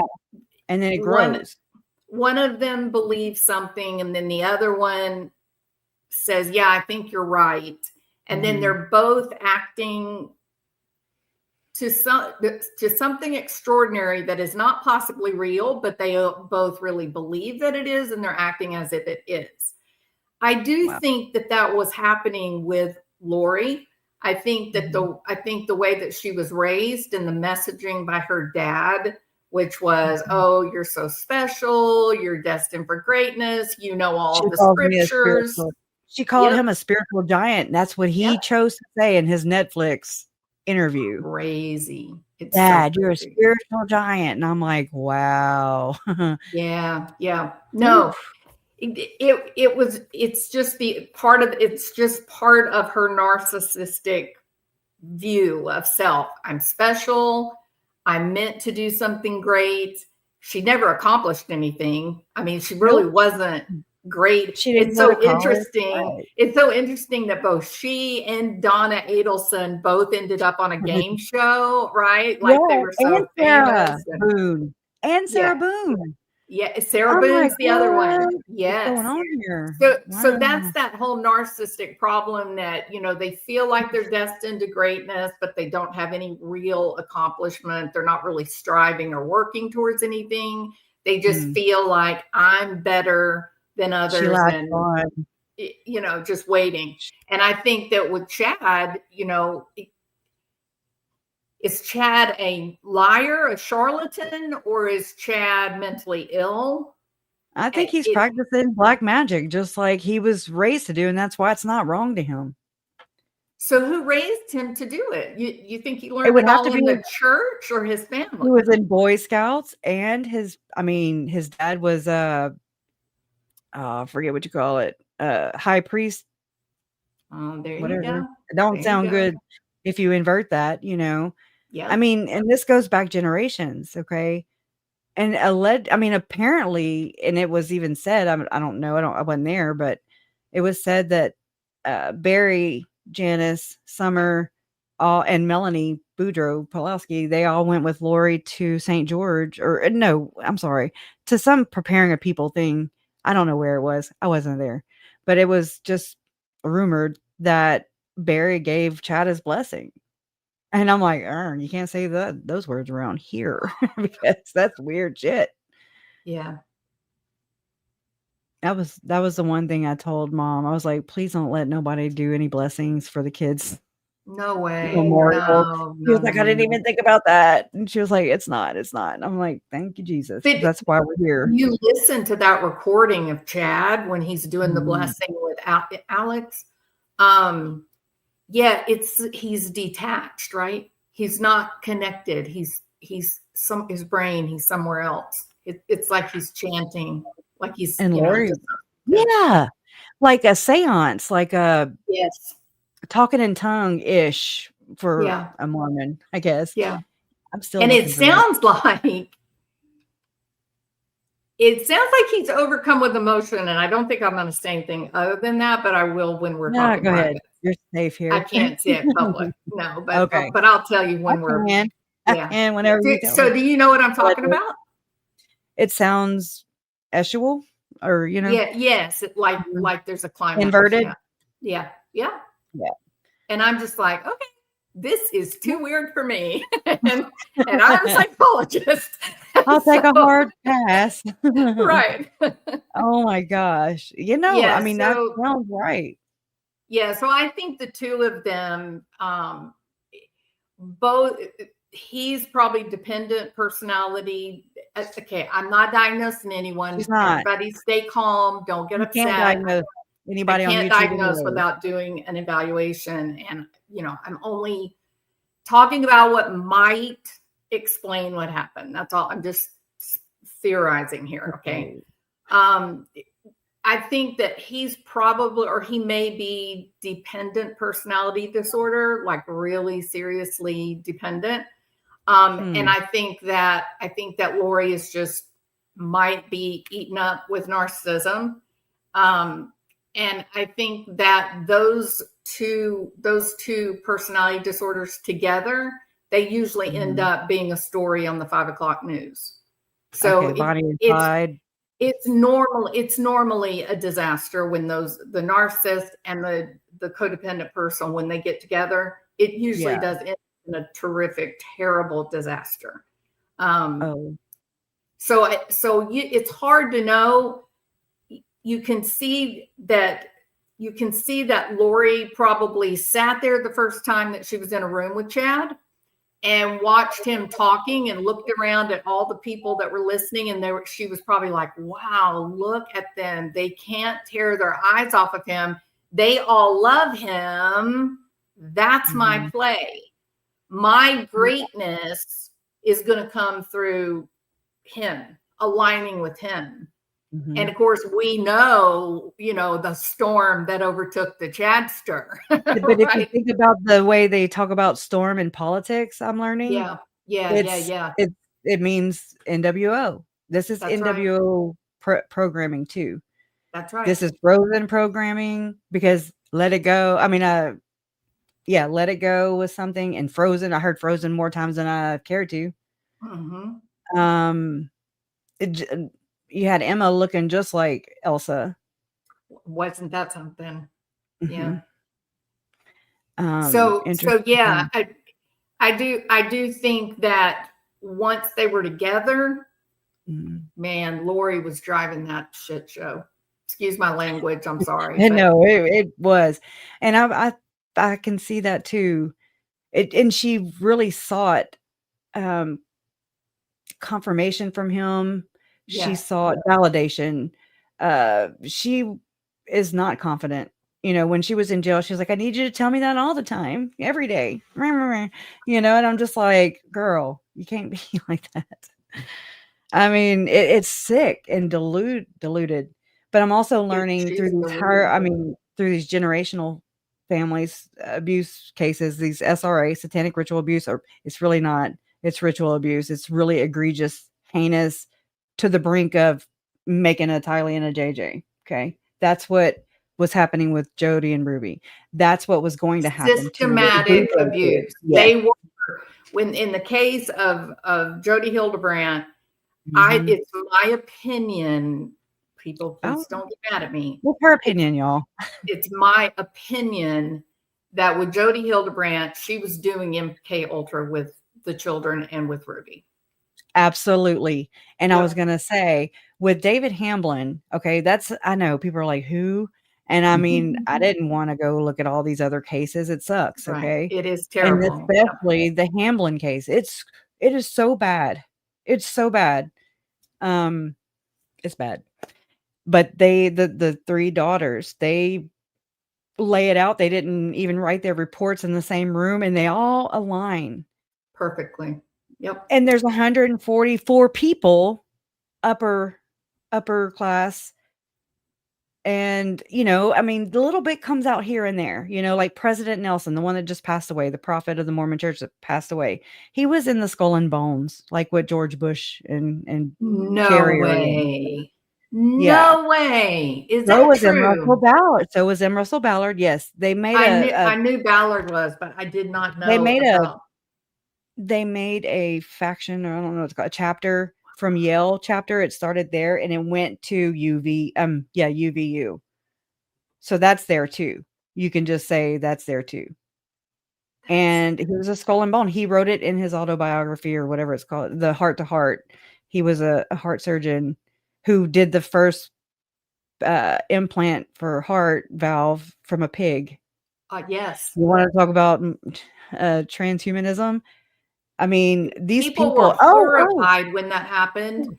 And then you had this other weird group that were just like, what? Why are you so upset? Yeah. Everybody's like, What are you okay, crying well, about? first of all, yeah. Grandpa Joe, he got a new heart. It's really He gets to scary. keep on diddling the kids. No, I'm joking. I'm just saying. Really scary. Yeah. I got to show you, because when you said this yesterday on your live, this is who I need to put in front of your face. This is who I need to put in front of your face. But I did find that story for Lori from John Glatt. But let me put this in your face first. Okay, hold on. I got to switch. I got to go over there. I wish it would just read my mind sometimes. No, I got to be careful what I wish for now, because with all the robotics, never mind. I take that back. Okay. This is Shalom Levitt. She is married to David Levitt. David Levitt is the guy I was telling you about that went and got a castle in Scotland, because then don't everybody? He also has the Levitt Institute, which is in Ukraine. And he was under investigation. I'm already suspect now. If it involves Ukraine, it's no good. And Victor Yushchenko from Ukraine. Yeah. And this lady here. Got poisoned. Is he the guy and his daughter got poisoned? Yushchenko? I don't remember. Yeah. Victor Yushchenko with a K. Victor with a K. Yeah. Okay. And this is like a very powerful family. But according to the Hamblin daughters in their we call them victim statements that, were part of the investigation. You filed for GRAMA, which is Utah's version of FOIA. Okay. So you file for a request, you get all these documents. I have the whole case file. If anybody wants it, I will share it with you. But I mean, I will also tell you it's disgusting. But you learn a lot about this system, this underworld, this cult within a cult, and they call themselves the LDS Church of Satan. They call themselves the group. They would talk about how David Hamblin was also a therapist. This one right here is a researcher, and they're with Esalen Institute also. They're all into that. She's into teaching young children about sex, and it's okay if you see them humping a pillow. No. Mm-hmm. And she teaches at BYU, which is Brigham Young University, which is a Mormon school, which is what? What's her field that she teaches in? Do you know? It says Dr. Levitt is an associate professor in the School of Family Life at Brigham Young University. Dr. Levitt received her PhD from Penn State and researches how mindfulness is linked to sexual functioning and satisfaction. Dr. Levitt's research has been published in the top research journals. Affiliation, I mean, that's where she works, Brigham Young.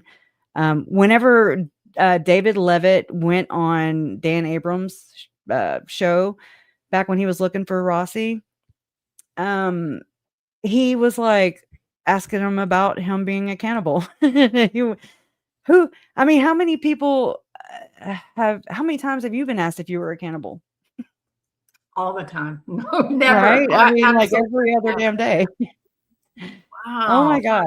It's and how that's crazy that she's mindfulness is related to sexuality. That is interesting. Yeah, it is. Like it really is. Why she would even take something like that. I don't know. We're all like, what? That's what I'm saying. They're they fit the profile of, there's something going on behind them doors or behind them castle walls. It's interesting. Why is it pulling this up? It's weird. Anyways, his brother, David Levitt's brother, is Mike Levitt. And I mean, he is still like an ambassador for a couple countries. No, I was thinking of something else. They're tied to like a very powerful Levitt group. I want to say it's insurance in Utah. Oh, and they have a funeral home. Don't you know? And ice cream shops. I'm like, well, whatever. I just whatever know. So I'm gonna show you this right here. This in the Native community about a non-native adopting a native. This is not how you adopt a child. This is how you procure a child.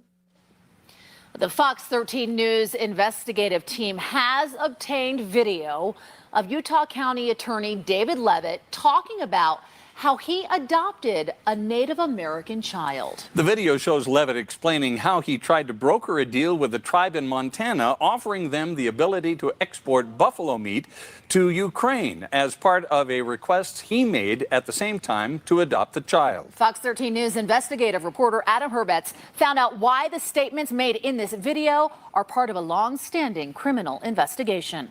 The Tribal Social Services looked at us and said, "We're not giving you this baby." This video was recorded by a documentarian in 2020. It's 17 minutes long, and it shows Utah County Attorney David Levitt telling the story of how he managed to adopt a tribal infant in 2017. And finally, this strategy comes into my head.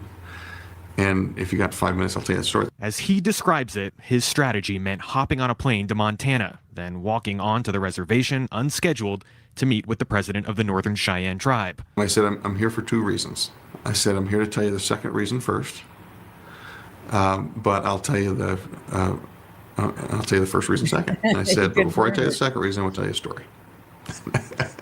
His story touches on the importance of family. Then it highlights his close friendship with former Ukrainian President Viktor Yushchenko. Victor and I have this goal of introducing buffalo into Western Ukraine.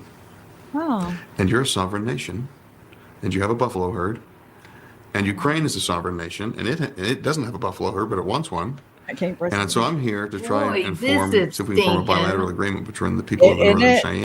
Isn't it? I mean, I want you to just size him up in the future, in the coming days. Because he is something else. Did he get the baby? He did.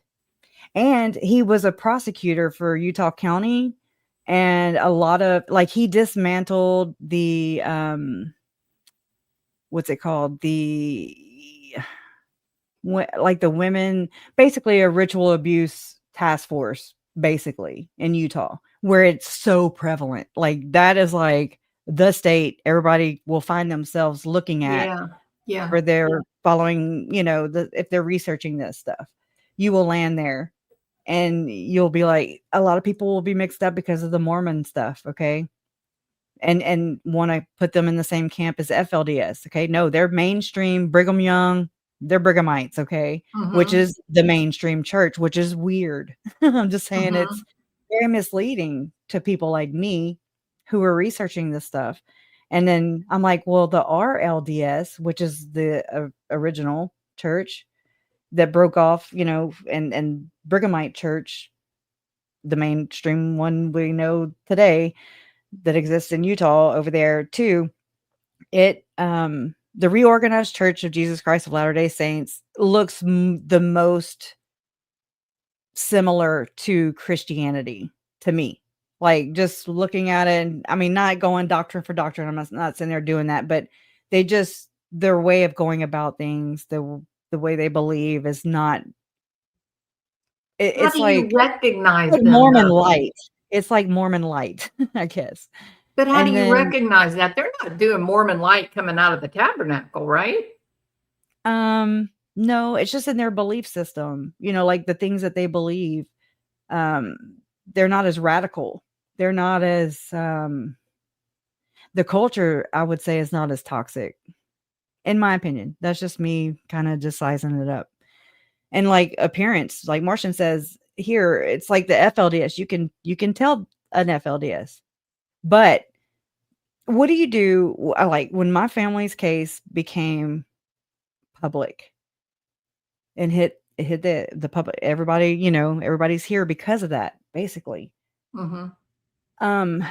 When that happened, I had look, and I mean, this is my entrance. This is my introduction into the Book of Mormon, so to speak, was through murder, through deception, through them wanting to even kill my mom, zombies, right? They're effing with my family. And I'm just like, no, y'all messed up, And it was a lot of them. It wasn't just you didn't know. You don't know. We still don't know, do we? Yeah. Because They used it for court TV. They used it. You use it for the wow factor, the sensationalized part. But prove to me there's a effing cult with indictments. Prove it to me with indictments, okay? Yeah. Because Melanie Gibb got off. She was there. She was present when JJ was murdered. Don't tell me. Here's my one thing. Okay. Do not tell me that David Warwick had a panic attack in the middle of the night that would send Melanie to go and knock on the door of Lori because he had a bad dream. Remember, she don't believe in them 100%. So why are you going to go seek out people you don't believe in that are not priesthood holders, allegedly? That man was scared that night. He knew something. I believe that in my heart. What do you think? Tell me what you think. Mine is he was explaining JJ's murder. They were sacrificing the child. Mm-hmm. And he benefited off of it. Because if you go back to Aleister Crowley, like you said, Aleister Crowley was all about having a young male child. Yeah, supposed to have like the most power, right? Perfect intelligence. Now, what I've learned is they do tap into their, I forget what it's called all of a sudden, the third eye, pineal gland. No, pineal, yeah. Pineal there. And they're surgical with this stuff. Like the autopsy would have had to have like shown all that, like nasal cavities and things like that is how some of this is extracted. Wow. And it's a drug. And I wholeheartedly believe that's at the heart of this. And they get off on this. They buy this. They wear it. So you're talking about like the adrenochrome? Yeah, I just hate that word because of the stigma. I mean, I've looked into the research into this, which comes from Germany, of course. Yeah. I mean, that was the occult, the Nazi occult connection. Mm-hmm. Yeah. Yep. I don't know. It's continuing on. Yeah. This guy though, I mean, so I do believe, and I mean, I don't know how to explain it right this second, but the Native American, it's like there's got to be some kind of trafficking through the natives, not just because of what this guy said, but just because of other things that I paid attention to. Well, I mean, so the Native Americans are outside of Christianity's influence for the most part, right? They're still not holy. Yeah, not holy, but they're all still kind of pagan-esque, right? Yeah. You know, and I do know Christianity is big on the reservations and stuff, and I'm not talking negative about that. Right. But I think, their history of the spiritual connection to the land, to the forces of nature. Well, David Hamblin practices Native American ceremonies. He was a psychologist who lost his license because of what they do is they abuse these children to shatter their minds, to break them into ultra. To induce basically to induce MPD or DID now, dissociative identity. DID. Yeah, DID. Yeah. And then they supposedly can reprogram them to do something else, some other specific job. Okay, so this is where Jodi Hildebrandt's case really helped me to see this. Mm-hmm. I was like, okay. A lot of us were able to see this, where I read that David Hamblin, according to his daughters, were doing this type of abuse, and it's an abuse ring, okay, consisting of very prominent people in Utah, some with stake presidents, some prophets children, Brian David Mitchell, okay, it makes you rethink every damn true crime case you've ever ran across. Sure. Every one of them. It makes me look at John Benet Ramsey like, oh, that is what was going on. Holy crap. Right? Got a powerful family. Yeah. Yes. And John is here to just continue to cover it up and to not get found out. Allegedly, in my opinion, straight up. And I mean, I don't know that case in and out, but it makes you like able to recognize the Delphi case. All these, and I'm like, oh my God, they're all sacrifices. Holy shit, but they just kind of come up on our maps, one at a time. And they don't bring that part out because, I mean, mainly because, you can't convict on somebody's beliefs. However, and there's got to be an infrastructure in place to protect. What do people need happening. to see is what I want to know. How much effing proof do you need? It's just like asking someone who was raped if they have any evidence. And I'm like, what are you doing? Okay. They're just going to respond and say, people are inherently bad and they acted out in a way that was criminal. And you're trying to write a fairy tale. You're trying to write, they just want money. They want clout. I'm like, what are you talking about? You're not, that person's not some big cheese or nothing. Okay. And Diddy, really get out of here. Get out of here with all that.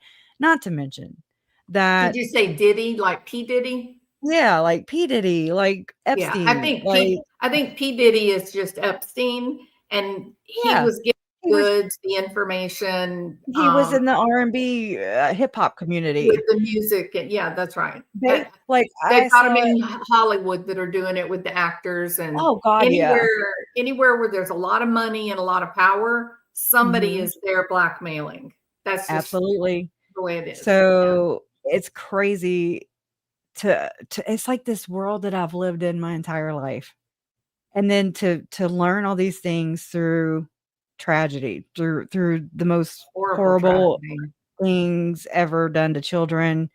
It pisses me off. Okay, you see my little thing right here. It says, actually it just says F you, but that's a little ribbon turned sideways.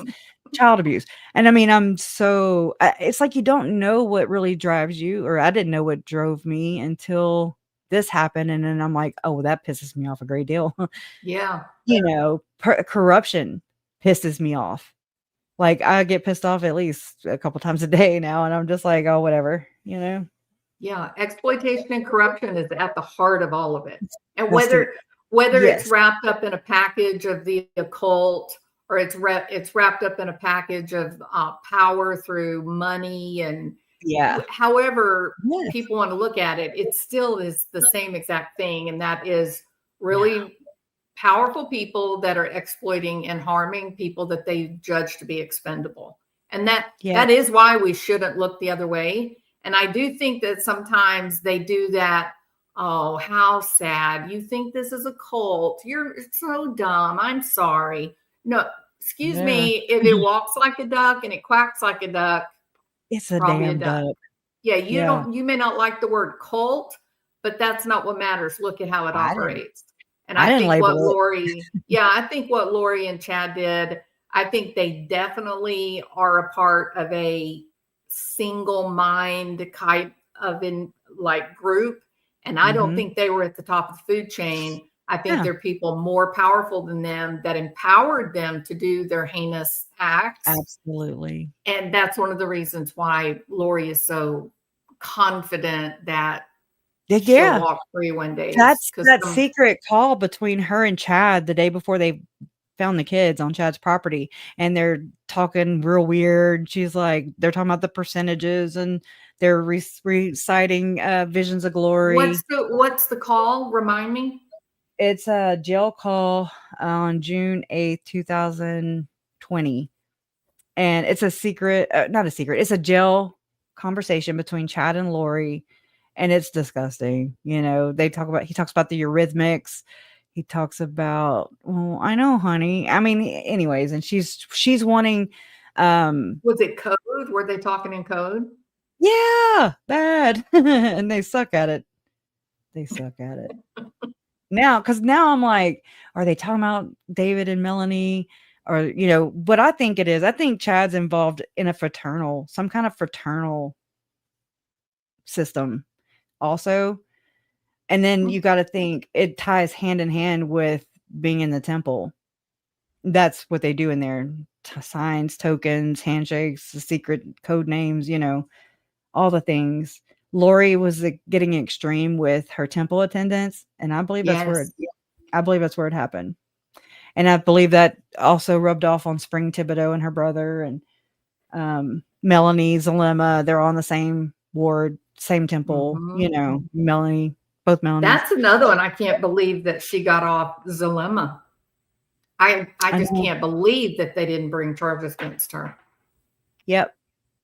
It's shocking. And my vibe or whatever that I got from Trina K on sentencing day, July 25th, 2000, this year, 25, when Lori was sentenced in Arizona, afterwards we went into this room. It was just the Boudreaux family, our family. And like Megan was in there, Aunt Vicky and her husband were in there. I'm just trying to think. And I remember Trina like pointing at Brandon after she talked for a little bit, and then she thanked us and everything. We thanked her. And she kind of looked at Brandon, pointed at him. She was like, me and you, we need to have a meeting, like we need to discuss. Good. And it was like, yeah, but I mean, it still hasn't happened. And I'm just like, what the hell are you waiting on? Go get her. Yeah. And it's like, I don't want her around. Yeah. I don't want her to think she's gotten away with it. She did a lot of lying, in my opinion, from what it looks like. I'm like my mom. I'm like, no, but I saw a lot of evidence. So exactly. Your mom was amazing on the stand. I've been wanting to go back and listen to her victim impact statement. And the one she read for JJ too. Both of them. I was just like, damn, she did so good. Yep, absolutely. It's one of the only times I've ever been alone in my house, and I was going, hell yeah, like a football game, right? Yeah, I know. Get her, Kay. Yeah, and da. We're always offering our own words. And Larry, though, I tensed up. That's how, that's my father figure. And he's being very stern, very firm. Yes. And I've never seen him like that. And I've done some pretty shitty things. I just throwing that out there. Yeah. But she like tucked her head. She did not like it. She did not like what Larry had to say. Yeah. She was intimidated. Yeah, she did not like that. I don't know if she has feelings. I mean, is she just, I don't know all that. Do you think she has them? Sincerely, do you think that woman has? I just don't think she even knows who she is. I don't know. She does not know who she is. She's living a life right now that isn't real. She's completely delusional, I think. But it tracks with the rest of her life, right? Yeah. Always playing a role. That's so sad to me. Yeah. Yeah. It's pitiful because it's like, here you are, you think you're like spiritually superior to everyone, so much so that you wipe your family out, a couple people from other families, and you still have the nerve to think that you are some righteous bitch. Like, what? Am I missing something? Like, what is going on? Why is she so confident? I mean, the way she talked to what's the interviewer's name? Keith Morrison was bizarre. Was that crazy? I was just like, girl, get it together, man. You look bad. Oh my gosh. Yeah. I'm trying to think. She was, I ran across some pictures from that interview earlier today, and she was just, some faces she was making were very sinister. Yeah. And there were several moments where she kind of came at him, and it was this very, very thin veil over just intense anger. Like I was like, "Ooh, girl, it's coming out." Passive aggressive, right? Like her mask flipped a little bit. Yep. It did also in the trials in Arizona. I'm trying to remember the that day she got put in timeout, that was when she yelled at the fabulous. judge. It That was, so yeah, awesome. it was great. I was like, Yeah. you go get her. She deserves to get gotten. But yeah, here's the deal though. So with all of the hullabaloo, all of the court and the news media, the people, she was feeling validated that she's special. She could tell herself, she could imagine herself that she was a notable figure, right? Never mind evil, but just that I'm special, I'm different, the world knows who I am, I've arrived, I've met my calling, correct? Now here's the other side of the coin. Okay. She's going to be now in prison, right? She's going to be there. Very few new people coming in and out. There'll be nothing new. There'll be no stories about her. There'll be nothing like that. The fall is going to be tremendous. I want to see it. I mean, she's going to fracture. Her psyche, she's going to fracture into 10 million pieces. Yeah, picking apart. Yeah, she's going to be babbling, slobber coming out of her mouth, rocking, no hairbrush. It's going to be when it gets through the haze of her, I'm so special illusion. When it gets through there, the reality, you're never going anywhere. This is it. And no one cares or even thinks about you now. You are a nothing. She will have no sense of how to take care of herself. And I mean, I just like when she became incompetent, I was like, no, she didn't. She did not. She did not. She maybe was just chirping a little too loud or something. I don't know. They had to go put her back in check. She might have been in fury. She might have been acting out with a lot of, sincere aggression, and they misinterpreted that. But no, she was angry. She was like, don't you know how special I am? You should be doing what I'm telling you to do. There was actually somebody that contacted me from Reddit who was in the hospital with her, and they kind of validated. What did they say? I don't remember. I have to go revisit. Maybe you can find it. Yeah, maybe you can find it. So, my brain they were saying they thought she was really angry. She really believed herself, her beliefs. Her beliefs are her beliefs, and she was standing by that stuff. And that's because I'm telling you that James and Lena story, whatever that was that exaltation ceremony. Some call it a second anointing. Some call it, I don't know, doing baptism for the dead. Whatever that is, it's necromancy. Straight the hell up. Yes. All day, every day. And I don't understand how people don't get it. And I'm just like, so it's not weird for Chad to do it if everybody's damn doing it. No wonder he's probably like, God didn't do anything wrong. Why didn't you give me a real excommunication? I'm like, because you got this fellowship. How do you think they work it out in their mind now that they're sitting on death row or in prison the rest of their life? According to Chatty Daddy, he says that, they didn't go through the right proper policy procedure. They didn't follow their policy. They didn't follow the procedure. So he still considers himself the church. They didn't excommunicate. They disfellowship. There's a difference. Just, I want you to know that.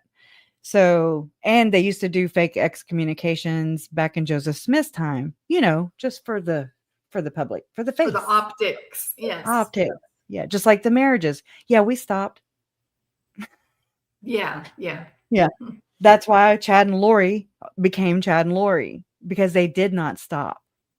So Chad just thinks the reason that it all didn't turn out the way he said it was going to is because someone else made a mistake. Correct. That's so crazy. Just self-fulfilling. And but think about it. So he's not accepting the fact that his church distanced themselves from him. Mm-hmm. So think about what a conviction and death and a sentence to death does. Is he not accepting that either? I'm pretty sure that would be not a far stretch. He's not come to terms with total denial. Yeah.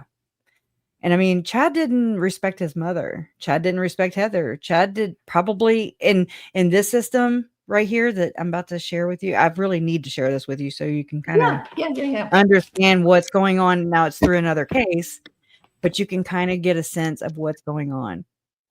I'm gonna take a sip real quick though. And this is from Investigations in Ritual Abuse, an overview of the Hamblin case. This is somebody who was hired to basically pull the case together that's been going on for almost 40 years now, has never made it to a courtroom because you'll see. All right. So it says the public revelation of a criminal investigation into ritual abuse. Oh, and this person who Investigations in Ritual Abuse, Goel, he is a Latter-day Saint, but he doesn't really believe in the hierarchy, like the church, the corruption of it. Okay, so just know he believes in Joseph Smith, whatever, I don't care about that. Believe whatever, just don't practice whatever. Okay. All right. Yeah. So I just kind of wanted to throw that out there. Into ritual abuse by then Utah County David Overland Levitt. That's who I showed you earlier. And his at a press conference preceded the arrest of former therapist David Lee Hamblin and his ex-wife Roselle Stevenson. Levitt's press conference came after he was provided a 153-page victim statement from an earlier investigation and prosecution of Hamblin. They're actually distant cousins, by the way, Hamblin and Levitt, who was both a distant relative and a close personal friend. The victim statement named Levitt as a ritual abuser. And Shalom. I need to stop cutting myself off because I lose my spot. Oh my gosh. The victim statement named Levitt as a ritual abuser and combined with 7 other victim statements written by Hamblin's daughters, Rachel, Eliza, and Catherine Hamblin. It painted an extraordinary picture of a group of adults who had committed nearly daily abuse and murder against their own children. David Lee Hamblin was a central figure in that abuse. As a clinical psychologist, he allegedly utilized his expertise as a therapist and a ritual abuser to train parents and children within his group in ritual abuse, like how to do it, with an especial emphasis on training children to comply with ritual abuse. I think this is exactly what was going on with Jodi and those younger kids. Yeah, and I think it already happened to the older kids, if you want to ask me, if you want to know. Yeah, the oldest son was acting out against something, wasn't he? Yeah. With resolve. I'm talking, when I say train, they're like having other CS, we call them CS members because it's the Church of Satan, right? Mm-hmm. Other CS parents and their kids, and they would actually force the children who were like 8 years old to like have sex right there in front of them. Wasn't there some kind of discussion about, wasn't Frankie's sister and husband, weren't they engaged in something? According to Carl Crusher, who's a fellow YouTuber, and he's from Rexburg. Every time I hear the name of that town, I'm just like, Hexburg. Something bad happened there. Yeah, Hexburg. That's right. Oh my gosh. And I mean, nothing, whatever. I don't know. When the mayor has an interview with, they did a little news story of the mayor the day the kids were found, and he identified them. He was being nice, but the mayor of Rexburg's like, oh yeah, I'm so sorry. I'm glad it's going to bring closure to the families. And the reporter says, are you saying that the remains found are that of Tylee and JJ? And he goes, ooh. He also speaks at the same conferences as Jason Mel. So, do not get me started on that man's name because I'll go to jail. No, there's I'll bond you out. That's one that I'd like to see go down. Yep. Yeah. He thought he was going down too. When the cops brought him into that room and they did took the got that swab, too. he was scared to death. He was backpedaling big time. Or Yep. from Louisiana, we say walking it like a crawfish, right? He was crawfishing all the way. Yep. Anyways, and his daughter also works for Disney as princesses and stuff. Oh my God. Yeah. And he's the paramilitary, you know, these contractor, BlackRock contractor. Y'all Anyways. just don't know about BlackRock. Oh, when I found it, I was like, okay, yeah, I'm gonna call it a night. And I'm just gonna go sleep on this. That's when I was like, individual people in BlackRock. Yeah. And I don't even, I kind of veered away from it because it didn't go to the heart of it. You know, it brought me to Mel Gibson, Right. Paul Mitchell dude, you know, John Paul DeJoria. And for those OGs in here who followed the case from the beginning, y'all know that I want to say it was Lori's first hearing in Idaho. You know, the first time she walked in, and Brandon, mom, Larry, you know, they're all in there. She was bebopping like a teenager. Remember that? With a bulletproof vest on. Yeah. So weird. Yeah. So weird. Daybell. Yeah. And we were like, oh my God. And she walked in bouncing, like you said, shoulders back, head up, and looking down at everybody down her nose. Right. Yeah. Like she was the prom queen. Yeah. And everybody was just there to see her. Which we found out later from a fellow jailmate that she apparently, before the hearing, it was playing on the TV or something. And she was like, she took her finger from the bottom of her, like her feet, and ran it all the way up. She was like, let's see if this is worth $1 million. And she was like, she even said, there's COVID and there's Kobe. What's his name? Kobe Bryant. Helicopter crash. Kobe. And she was like, and everybody's here to see me, you know, like, oh God, no. And no, bitch, it's not worth $1 million. That's right. Anyways, just saying. God, she's so filthy, disgusting. Yeah.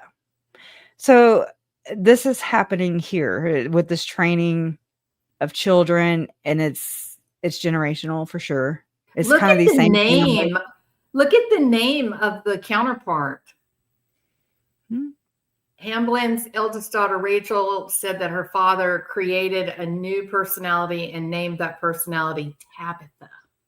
Yeah. Can I tell you something about that? That stands out to me. Tell me. Is whenever Lori and Charles came down, and I want to say it was like 2016, I don't know, somewhere in there. And I remember her, and I don't remember a lot, right? I mean, but I remember her saying that they were trying to adopt JJ's half sister, which was not my brother's child.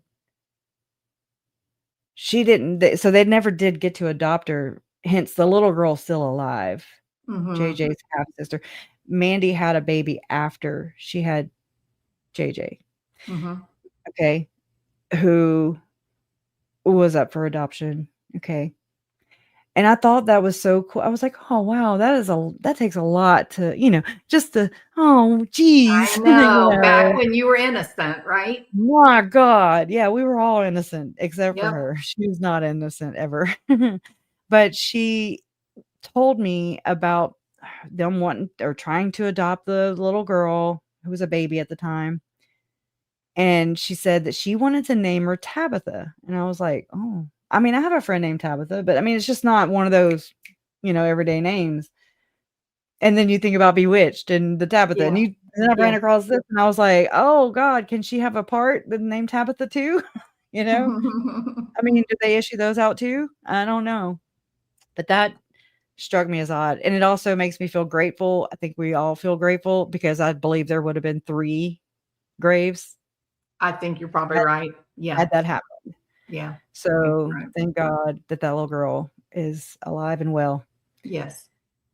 So yeah, the parts, and then where's Tabitha? Tabitha. Okay. So Hamlin's eldest daughter, Rachel, alleged that her father had created a part named Tabitha, which cued her to comply with his demands to perform sexually for her parents and for other adults within the group.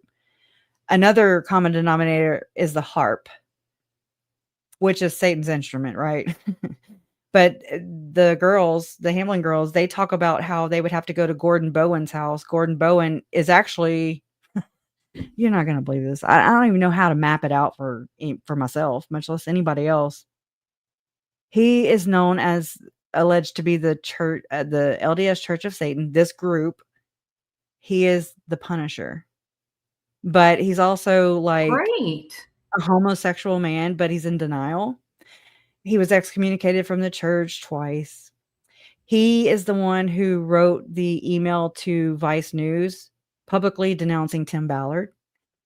He is alleged by the girls to, like, one time their dad, who's in the same CS inverted system, right? This devil worshiping system. He disgraced he was disgraced or whatever. And so a token of payment or whatever to atone for that, I guess, was to offer his daughters to be, Oh man. Yeah. And they talk about, I wish I could find it. I don't know where it is, but it's chilling. I mean, what they just described in that one little paragraph or two, that is at the heart of the MK Ultra, right? Yeah. Yeah.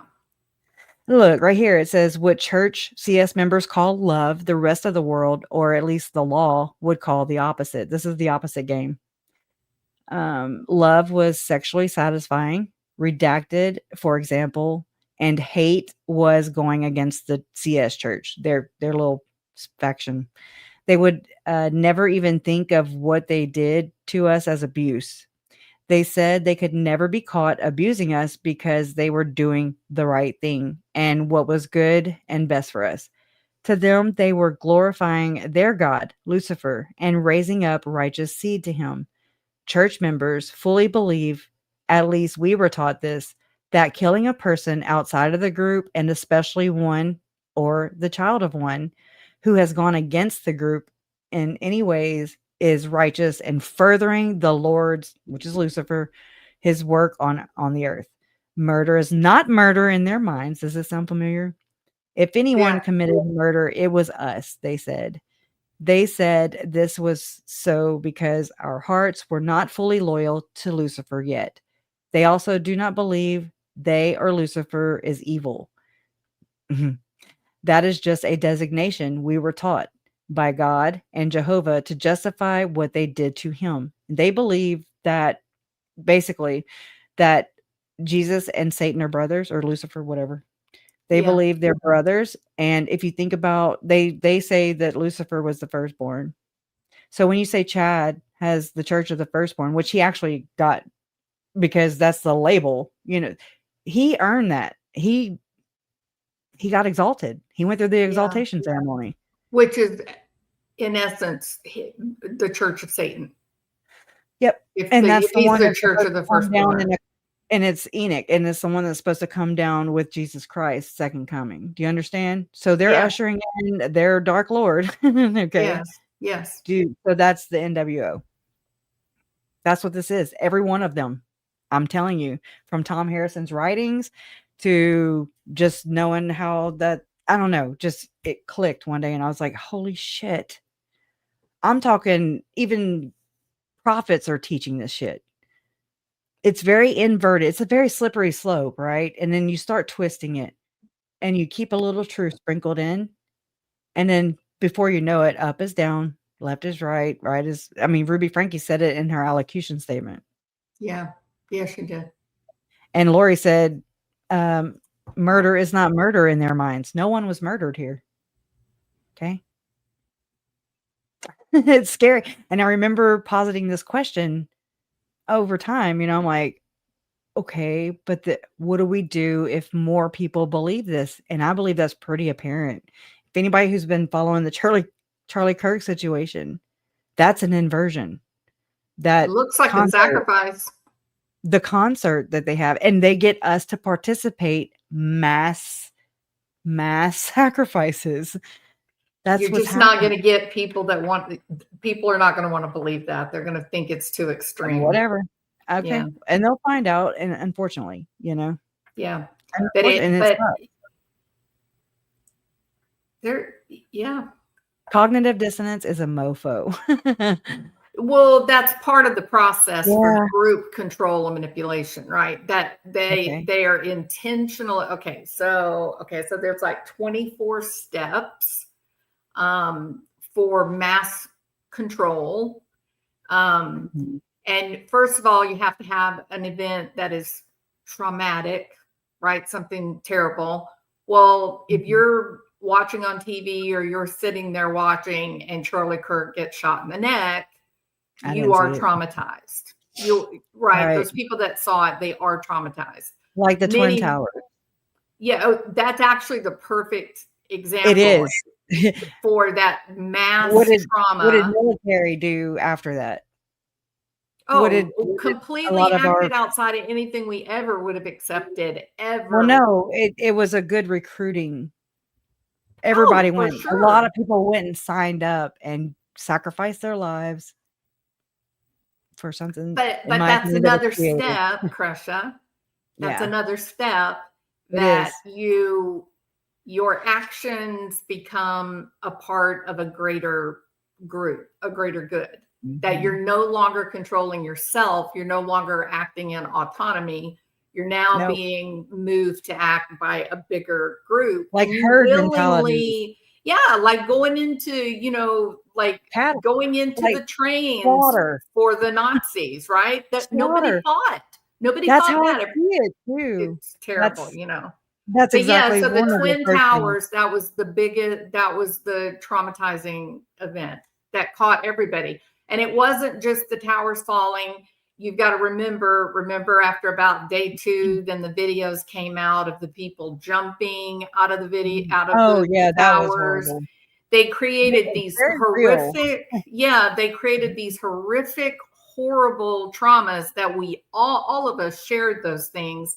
And from that point, then they systematically went through 23 more steps that got us to a point of, sure, don't care what you do, just do it. We're great. We're good. F the terrorists. Oh, Osama bin Laden, I want to see a toe tag, That's right. I sometimes wonder if Obama is Osama, because I'm like, come on, they are so Have you seen the pictures? Yes, there's pictures on top of each other, and you're like, wow, same exact bone structure. Could be. And I mean, freak offs, come on, y'all. And in the Mormon world, or the Mormon pillar, this is what I call the Mormon pillar. So there's 5 pillars, right? What Diddy allegedly did was victimize and abuse. Same system. It's the same system. He used hip hop. Chad, Lori, and people above them use Mormonism. It's the driver. It's the system. Whatever system you're in that they're familiar with, and they know how to, that's what they do. They infiltrate. They learn the scriptures. They learn the Constitution. They learn all those words. Yeah. And that's all they are, wordsmiths, and they sit there and they tell you all the things.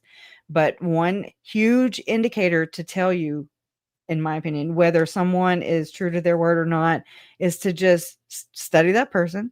Just watch them for a little bit. People watch is really good. I really have always been a people watcher. And you watch their mannerisms. Do their actions line up with their words? Right. That is like, okay, by their fruits you will know. And their fruits are rotten and they stink. Isn't and then that what they're talking about when they talk about forked tongue? They're actually talking about using the same mouth to say 2 different things. Double speak. That's the church does that. And to me, if you're looking up to these people as if they're like the Pope, they're that equivalent to a Mormon that it is to a Catholic for a Pope. I watched this story the other day of an Italian guy who lived in the Vatican City, and his sister was ritually sacrificed, but the Vatican would never release the information. And the Pope, John Paul, the one that my pawpaw went and shook his goddamn hand. Okay. And I'm just like, I thought that was so cool. back then. And now I'm like, oh my God, was he a Jesuit? You know, I'm just like, what are they into? What are they into? It creeps me out bad. It gives me chills and it's horrible. It's soul depraving. Okay. It's anyways. And Pope John Paul actually went to the pulpit or whatever and even asked for help to find this girl. Well, this guy, her brother, I'm like, oh my God, I identify with him so much. Cause it's like, you're not picking up the bullshit. You're just like, yeah, okay. The Pope or the Vatican offered him a job to work for them, you know? And so he was like, good, I'll be closer. I can ask questions. And then they would shut him down every step of the way. Anyways, and I've really identified with his story, and thank God they had words, you know. It's pretty Italian, you know, but I don't know Italian. But I mean, come on. Pope John Paul, Mother Teresa was horrible. Y'all. True story. Go look it up. I don't know anything about that. I do. Yeah, I'm speaking for myself. Trafficking. That's all. Yeah. Your worldview is going to get crushed, but to me, it's just like you're on your way to not living in a delusion. Okay. It empowers you. I feel empowered because I'm not living in my bubble. Just do. No, there's really bad stuff going on. It's not all bad. I'm not a Debbie Downer. I'm a realist. Okay. I like to be real. I'd rather somebody say, here's the problem. Okay, I'm not gonna lie to you. Here's the big ugly thing, and I can work with that. Okay, I know what the big ugly thing is. What? All of it. It's so gross. Yeah, but you know, as a psychologist or researcher, you take information that is just a hot mess and you give it structure and meaning, right? I don't know how. And well, so the first 7 steps outlining control of the masses through media and such messaging. Yeah, influence. Yeah. When I go through these, you'll recognize them like they're in action right now today in a way that's shocking, right? So we're being heavily controlled right now. Bad. And I believe it's 100% on purpose that they know that they're controlling us. The only thing I don't know is I don't know where they're leading us to. That's what I'm trying to look at. Like, let's look at Utah right now for legislation that's trying to pass. Yes. I went back and actually KSL started uploading these packages of the Salt Lake City bomber, Mark, what's his name? Whatever. I don't know. This guy who sold the salamander letter, which is actually a fraud. Oh, yeah. What? I forget his name, Mark something. And looking back at that, I'm like, that was a goddamn psyop in 1985. Sure. Straight up. We didn't have the internet then, though. That's what that is. Orchestrated. They have all the answers. No, there's nobody else out there at large. Don't worry about it. That worries me about Houston, what's going on right now with the bodies that are turning up. We got bodies every day. New bodies that nobody knows who they are. Yeah, and remember the killing fields? I mean, that's what these are, y'all. Killing fields. Yeah. That's what this stuff is. It's like these it's ritual killings, these psychopaths, right? Because they're getting trained up in the system, I believe, to abuse. That's why they say hurt people. Jodi Hildebrandt, look hard at her family. Look hard. Look at Jesse Hildebrandt, how they came out and was like, you know, they were sent to Aunt Jodi's to be trained. Okay. Oh yeah. She had a lot of piercings or tattoo. Is that the girl? Mm-hmm. She lives in France now. No, Germany. She lives in Germany now. Yeah. I just watched the documentary, which we still haven't discussed here, by the way. I know. We talked about a lot of things. There's so much. I could talk and talk and talk. It's very okay. So the things that are happening like right now today, they're not only are they capable of controlling me and you at any given moment, that meaning me and the audience and everybody who's listened to this, Right. not only can't they know how to do it, and they can easily do it, and the internet has given them direct access to control you. Remote access, if you will. And so if you begin to feel like you don't recognize your world, if you begin to feel like you're a little frightened about where things may end up, you begin feeling a bit overwhelmed about the current state of affairs that are happening right now, turn your TV and your internet off for a week. Move away from it, because they're intentionally messaging to you. And here's like the basics, and then there's more that is more sophisticated, but it's a big thing to kind of go into all that. But the very first step is that they are the first step, the first goal is to increase your sense of uncertainty, because that makes you pliable. That makes your belief system malleable. If you are confused around things like your identity and your sense of belonging, you will begin to question your place in the greater society. And that's the starting point. So once you're weakened and you're unsure about your identity, or whether you should be proud of your race, or you should be proud of the house you live in, or you should be proud of your education, or you should be, feeling bad about who you are. Once that starts, now you can be molded. At that point, then they increase the unpredictability in around us. And that means in our economic system, in our education system. If you look around and you say, oh my God, I can't work any more hours than I'm already working, and we still can't get ahead, how is this possible? What will we do? Like, I feel there's just no more hours to work to make more money, and yet we're still not making ends meet. The manipulation of the economic system on a grand scale coming out of the Fed, that is undermining your sense of safety, along with your Maslow's hierarchy of needs being disrupted from the sense of identity disruption. Now you're like grasping at straws, like, how do I feel safe in this terrible environment? Then they start messing with the political environment. And the political agenda is you have to take ownership of whatever political party you feel like you're gonna vote for. So it's no longer just, I think I'll vote for that guy, he seems okay, and then you forget about it.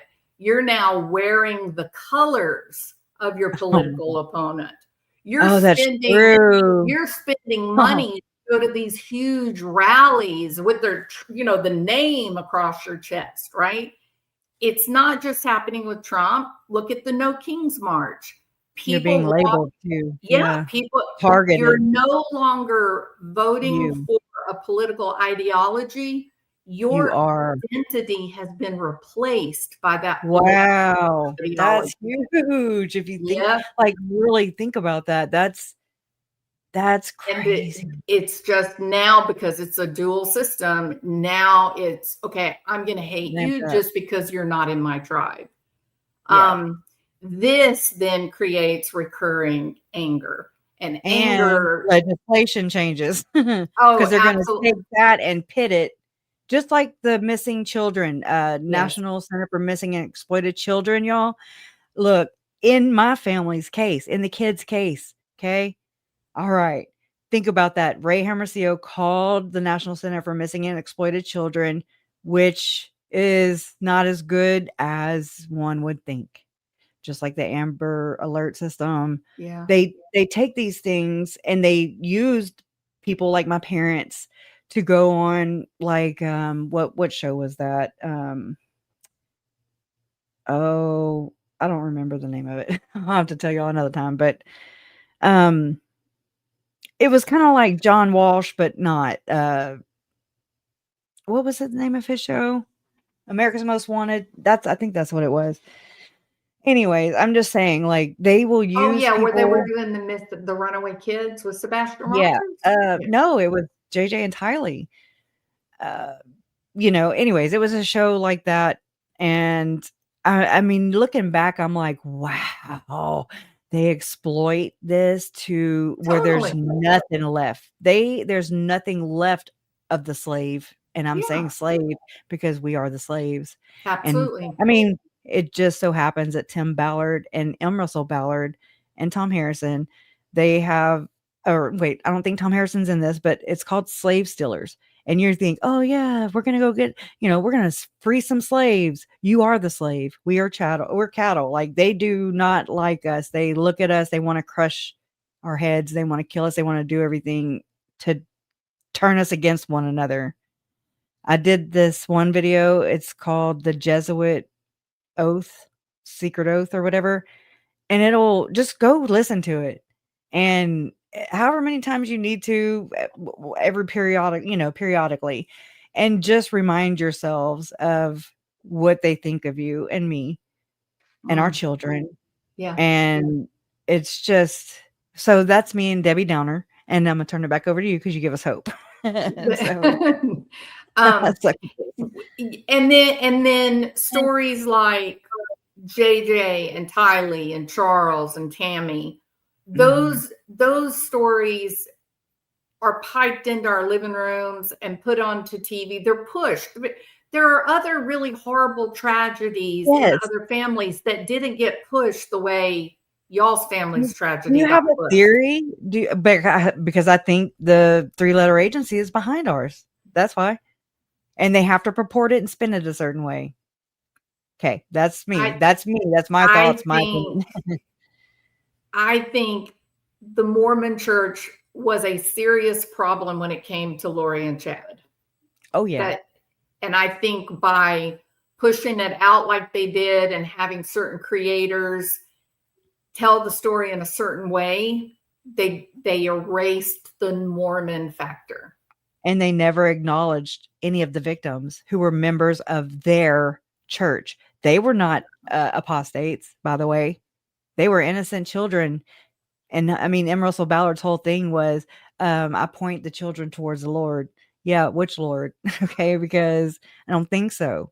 Yeah. And that's something you learn in the Hamblin case is when they say Lord or Jesus or Son, all the words that we use for Jesus Christ, us who aren't inverted, they use the same words. And that's why satanic ritual abuse is labeled satanic ritual abuse, or, Yeah. Because they're like, well, they're trying to cast out demons. They're, that's what David Hamblin was doing for Gordon Bowen, casting out. He wasn't asking to be, invoked. He wasn't invoking anything. And I'm like, are you really? Is that where we're at? But all their fruits, their actions prove horrible stuff. Yeah. Product, like the victims in their wakes are ginormous. Well, I think, I do believe that the messaging is intentional. And I know that sounds really conspiracy theory-ish, I recognize that. But I mean, if the shoe fits, do you have another explanation for it? Right. I've gone through the gamut, I've tried to brainstorm all these things. I don't want a lie. I want the truth. And the truth is going to be just as crazy as the rest of the story. And that matches to me. That sounds probable because it happened in their buildings, in their temples. It did. And you also can't turn away from Jodi Hildebrandt and Ruby Franke and what they did to those kids. That fits, right? She was sanctioned. The Mormon Church gave her going there. Kiss of they were approval. going there. That's right. Giving blessings, aiding her, assisting her. And when you look at Pam Botcher and her husband, y'all, I straight up had a bizarre dream about that. That was weird. And it was apocalyptic. And I don't have apocalyptic dreams. I don't have dreams anymore, pretty much. And I was just like, ew, that could be one of these training things, where the girls were going clean and just it's so scary, treated like crap, So I'm grateful for these survivors that come out I believe them. I start with believing them until they give me a reason not to believe them. Okay. That's all Same. I can do.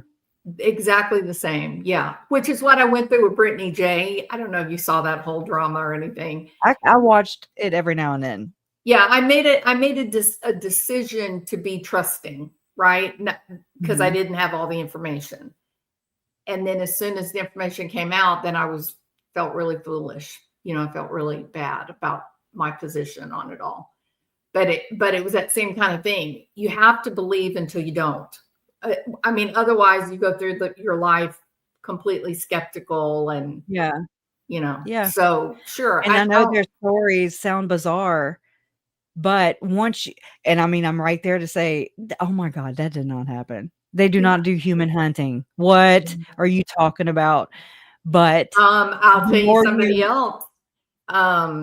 What's his name? The guy from New Jersey that killed all those women. Oh, Huerman. Yeah, that's what this is. He's either 100, getting set up for all of them or no, 100%. There's a group of those men and they were hunting human beings. I believe it in my heart. I think that's what happened to Tylee, and I mean, I really do. And it happens a lot around state parks. So scary. So scary. Yeah. Bless her heart. It's horrible. She's not even all together. Like her remains are spread to and fro, and what these people do. And I'm going to be really gross. It's not my gross. It's just, it's in the stories. Okay. It's alleged because it can't ever go to the damn court, but that soups were made, that they used tarps. And how does that sound familiar to this situation? Because there were tarps found. The dilemma in the tarp. Tarps, y'all. The cartel uses tarps. Okay. Right. That's right. That's what this is. And it's disgusting to know how close it was, because I consider myself everyday people, everyday, normal compared to what the hell we look at. Absolutely. And it's happening to everyday people. It is. So it can happen to you just like that. Your aunt goes rogue, like maybe not in the same way or same sense, or it's not going to be the same story, but it's going to have a lot of markers. Or your wife. What about Ruby Frankie's husband? He just thought, okay, I'll leave if you need space from me. Part of it. To me, he's part of the training of the children. And then he wasn't part of that part. I thought he got kicked out. And he did, but they were also trained before that. If you think about how with the exploitation, using their 8-passenger channel, and he's behind the camera while she's being really, really mean to their little girl that would end up down the road being one of the tortured children. And she kept a damn journal of it, which I think they have to do, and that is for blackmail. I do. I think there's certain things that do you believe that these stories get put out like this? Do you believe that these stories get put out like this as part of traumatizing the public? Yes.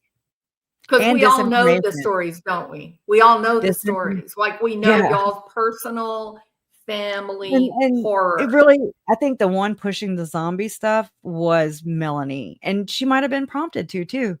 I think she had to throw something that makes you stop thinking.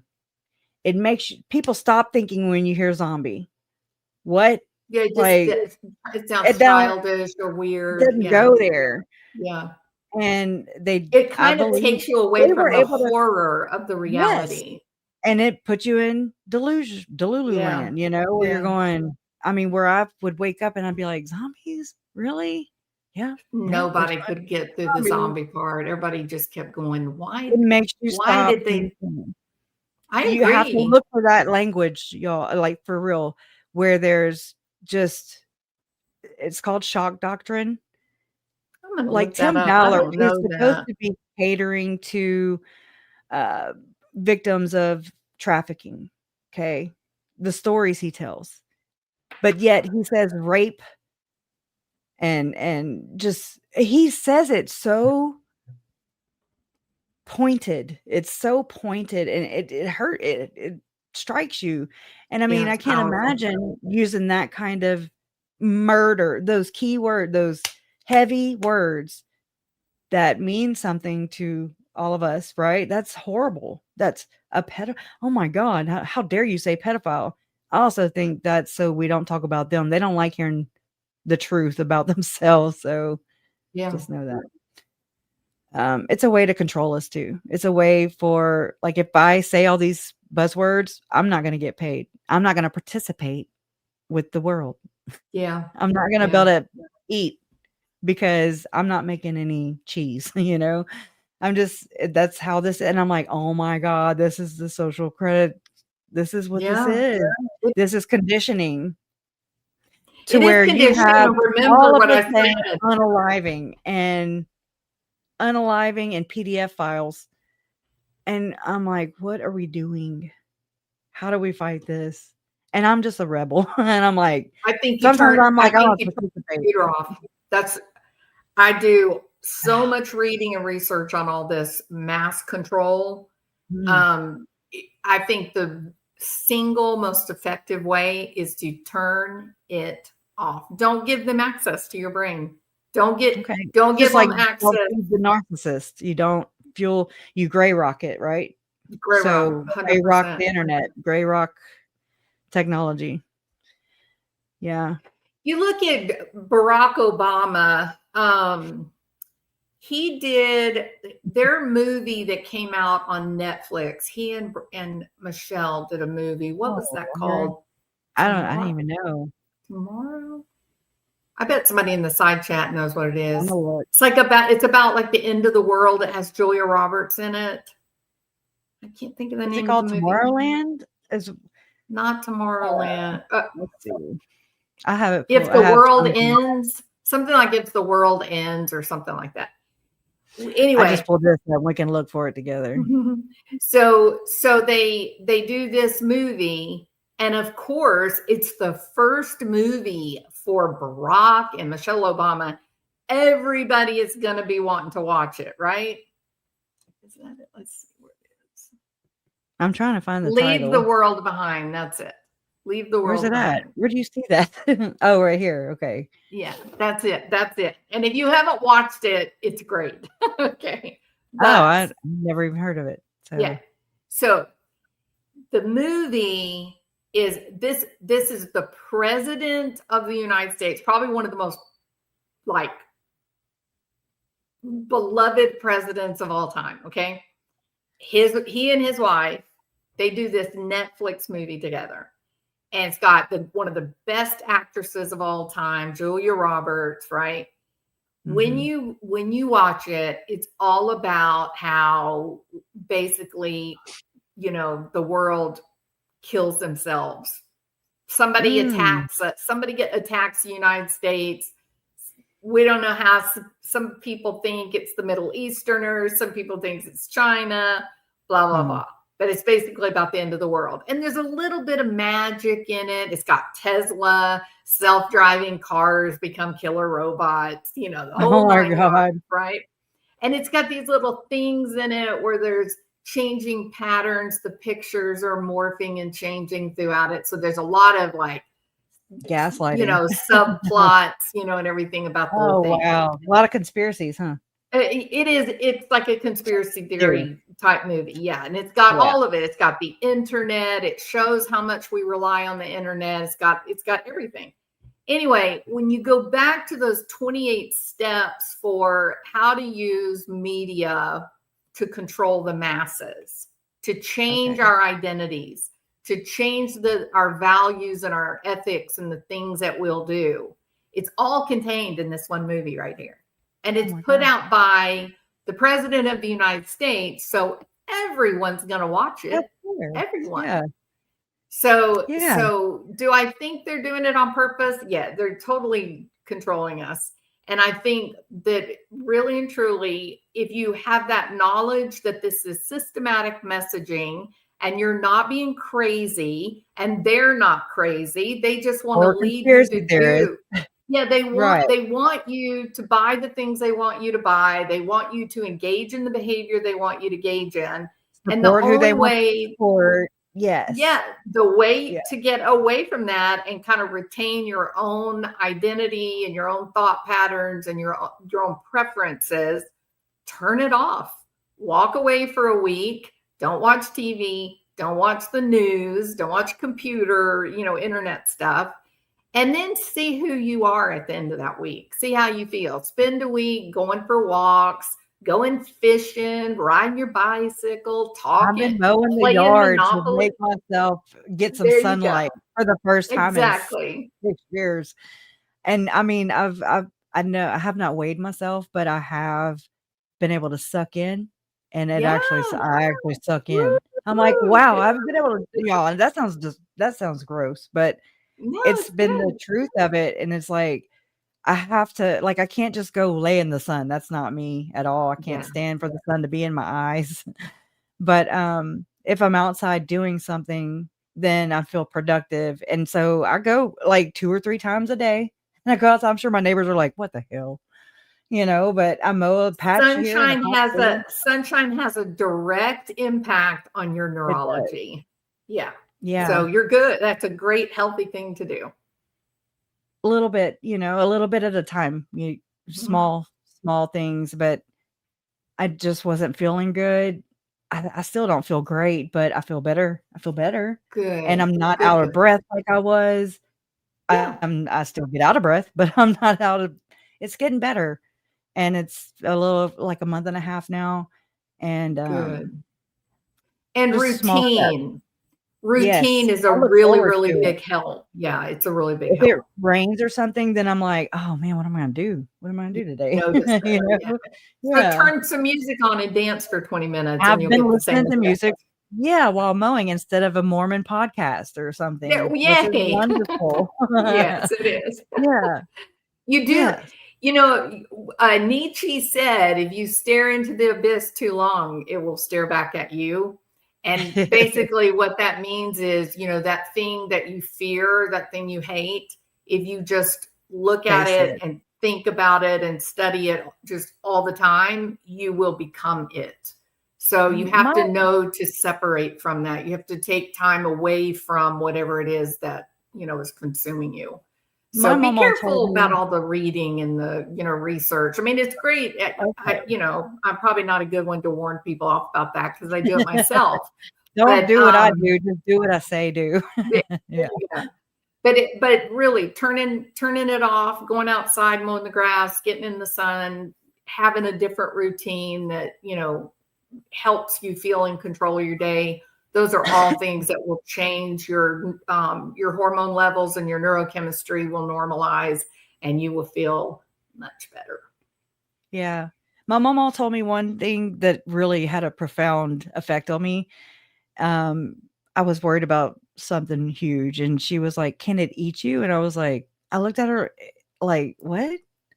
And I was like, no, it cannot. It makes you feel really confident really fast. Yes. And you're just like, oh, well, I mean, that's the worst thing that could happen is some just swallow you on up and you're gone. Right. That's right. And it's that problem, and so 6 months from now, there's going to be, wait, how's that thing go? Something about 6 weeks from now, you have a problem that you just know you cannot get past it, and then you glide over that. Just you get past every one of your downfalls, every one of these huge problems, and they're 100% in your past now. So you've gotten over 100% of these situations. So just know that. I know I really jacked things up a lot. No, you didn't. I understood what you meant. Yeah. That at the time that these horrible things happen to us in our life, that's like fire, right? It is dangerous. It is truly damaging. Life ending. A year later, you may remember it, and you may feel some of what you felt while it was actually fire, when there was actually damage there. But now it's just smoke. Smoke cannot hurt you.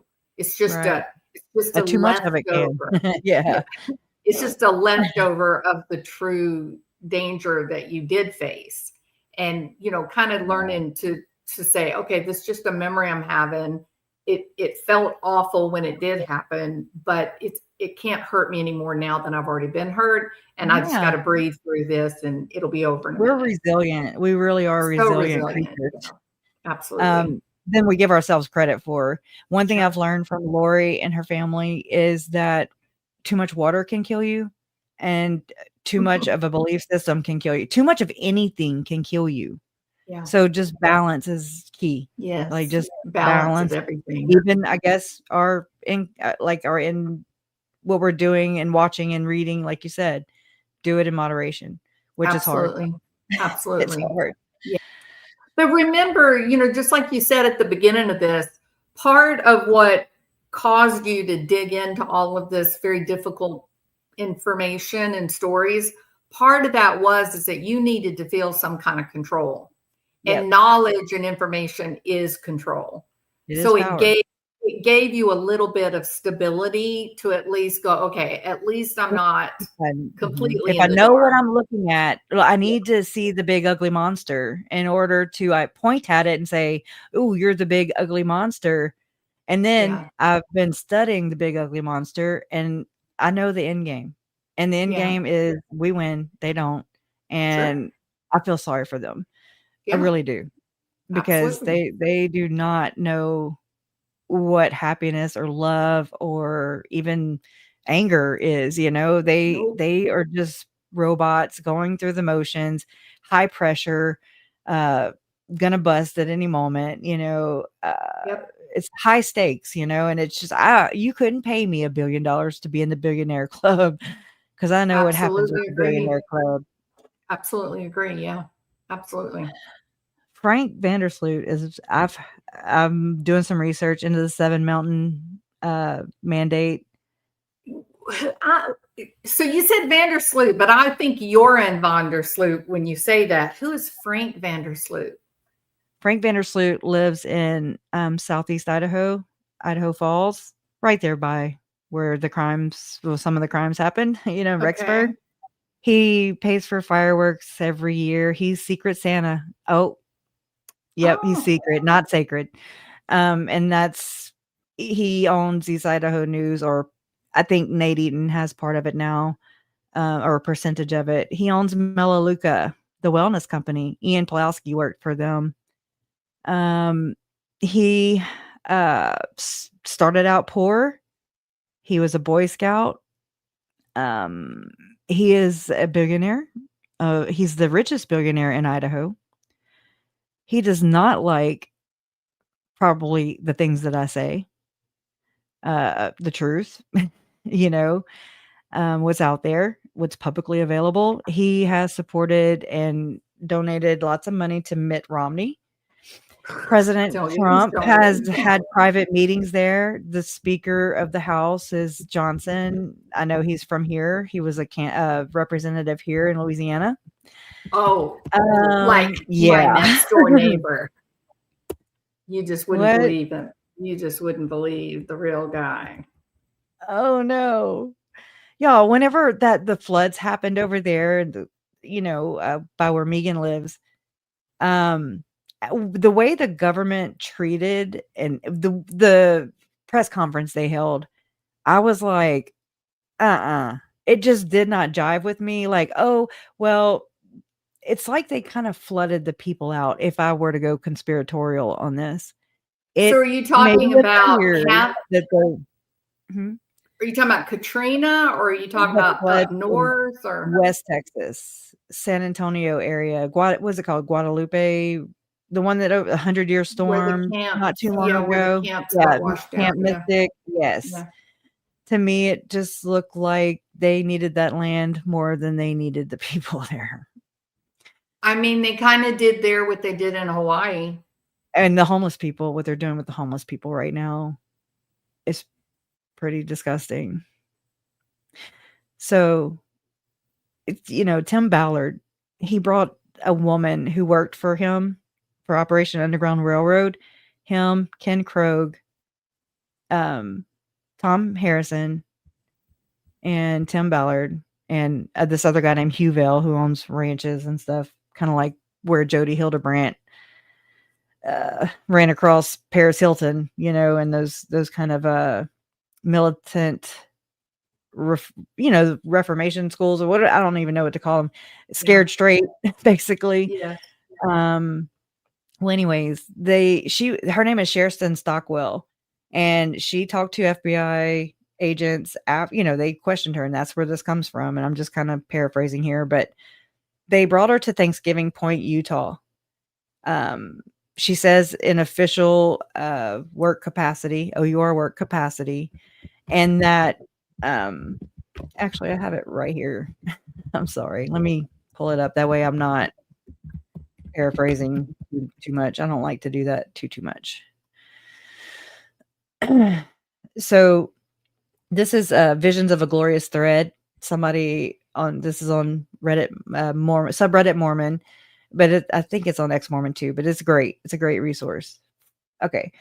And it talks about Ken Krogh, how he was on the board of directors of Liberty 89, which is another nonprofit organization that was on a whiteboard meeting in 2019 that Tim Ballard took part of. There were other people there, higher ups, like Glenn Beck, allegedly. Anyways, and it was like a money funneling system.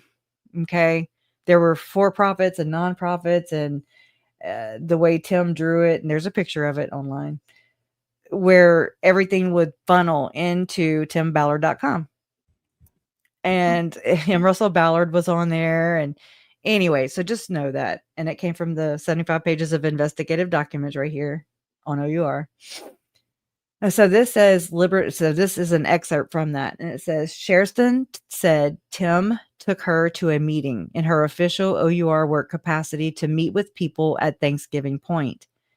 The people at the meeting included Thom Harrison, Ken Krogh, Huville, Tim Ballard. Sherston said they claimed, this is it. Okay, so this is where you got to pay attention. Sherston said they claimed to have visions and special intelligence of the second coming. I'm just pointing this out now. Special intelligence is a certain language used by the intelligence community. Special intelligence. I'm just pointing that out. Tim Ballard did say he worked for the CIA, which he did, but they won't confirm or deny. But he was basically like an intern runner. Like he would just go get the coffee and stuff. Okay. But he uses that on his resume. That's not usually a job with the CIA. No. That's what I'm saying. They've had people like look into this. Fox 13 News has done a couple of these stories, talked to a couple former CIA agents who say we don't even say this certain terminology. But Tim Ballard, he's using the NDAs and Mormons are in bed with CIA, if I'm being frank. Allegedly, in my opinion, from what it looks like in my eyes. Big time. They have always been for a long time. Anyways, there's just so many layers to it, Mm-hmm. But so Sherston said that because she had shared some spiritual things and Tim found out about it, he, meaning Tim, could share with her the more secret things that I'm involved in, that Tim's involved in. Sherston said during this meeting, they spoke about Liberty 89, nonprofit organization with a lot of demonic symbolism, American being a fallen nation, okay, and how it was Tim's calling to do these things with OUR and restoring America to the covenant. This is what I found is called the covenant. Like it's what they're all agreed on, like these, to do a one world religion, to factor that in, to one day filter into that, okay, condense to that. And the new and everlasting covenant is also language used in polygamous sealings, like what Lori and Chad dealt with, whenever they were sealed in the temple, which they were. The FBI put them in there, like they came with the receipts. They were like, yep, they checked in here this time, this day, together, not together, within minutes apart. And then you have Melanie Gibb trying to distance the church. She's trying to tell Keith Morrison even of Dateline, like she's sitting there between the prosecutor and Keith Morrison trying to protect the church. That was her number one concern. Yeah. Was protecting the goddamn church. Yeah. And I said it. I'll say it again. Okay. And that to me is the most abhorrent thing to watch. And to know that that people like Melanie Gibb they're smiting and they're trying to make my family members dead and vain and then putting the church on top of their heads too. You know what I'm saying? Like, it's like their blood was spilled for this, and I'm gonna I think that buys me a platform for the rest of my life. Okay. I agree. I'm just saying, like, it's like, no, their deaths will not be in vain. And I mean, a lot of my research has led me to feeling relieved. Like, no, they're not in vain. This is what's happening. That they were never in vain, like, anyways, for what it's worth. But that's what a lot of these active or, Mormons, maybe knowing and unknowingly, I think they will go to battle, which is scary when you have a whole people doing this. It's I liken it to, I look at the church hierarchy as like this patriarchal, like a father. Okay. And all the children are its members. And they're looking up to father, they're looking up to dad. What's dad doing? What's dad? I want to make dad happy. They're people pleasers. And they're under so much pressure and time constraints and just, they're busy bees, pun intended. And I mean, even their fun leisure pursuits are trauma, right? Yeah. Like doing the survivalist camping. Yes. It's Game all night, trauma. They're acting night. out the worst trauma. They're acting out the end of the world, and they're bringing their kids along to enjoy it too. And then they sit there and act all righteous and not contributing to the doomsday prepper. Mm-hmm. And so I'm like,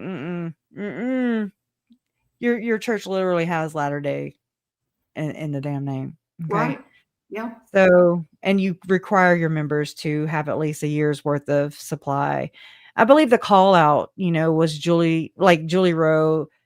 I believe that's actually a thing. And I think that's not what we think it is. It's a conspiracy theory because the church will never say what it is doing. I believe it's sealing up these couples. There's got to be something in it for them to exalt people. I don't know if it's like they got, like, they're in the billionaire club, like liken it to the billionaire club, like you made it. You get to go to the new Zion. You get to go when the new world order. I don't know. I don't have this all mapped out. I'm just saying. It appears like it's odd, but it's just odd, right? It's just they have the ticket to enter and to be at the safe houses, whereas they're going to be causing earthquakes. They're going to be causing destruction in order to usher in this new world. Yeah. Well, isn't that Zulema's job? Doesn't she conjure earthquakes? But there's more of them. There's more of Zulema. In fact, I think Lauren's stalkers, the Seven Gatherers, whatever. That's disgusting. Just to choose that name is disgusting. It's gross, right? What the fuck are we doing? Sorry, but like, no, you're right. You're 100% right.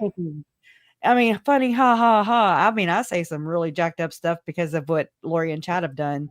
We have Satan Taco Tuesday, I mean, come on. Yeah, but to call yourself the Seven Gatherers after what happened, you're following this trial, and that's what the hell you picked out of all the things. Anyways, but I've picked up on a pattern with what was said to Lauren. Like, the as you wish is something that the same phraseology was used by Zulema. And she did like this interview back in the day on a radio show. You can hear it. I think I have it on my channel. If not, I need to. But she went on there, and whenever I went and looked at the landing page for that, whomever she spoke with. I don't remember her name. Her name is Kara, I think. But it said, like, as you wish. And I was like, okay, whatever. But when I see something again or hear something again, I'm just like, that just kind of stands out to me in my mind. Yeah, And exactly. so when Zalema was talking to the police and she said that, Alex went and got her some chips and salsa, and he was like, as you wish.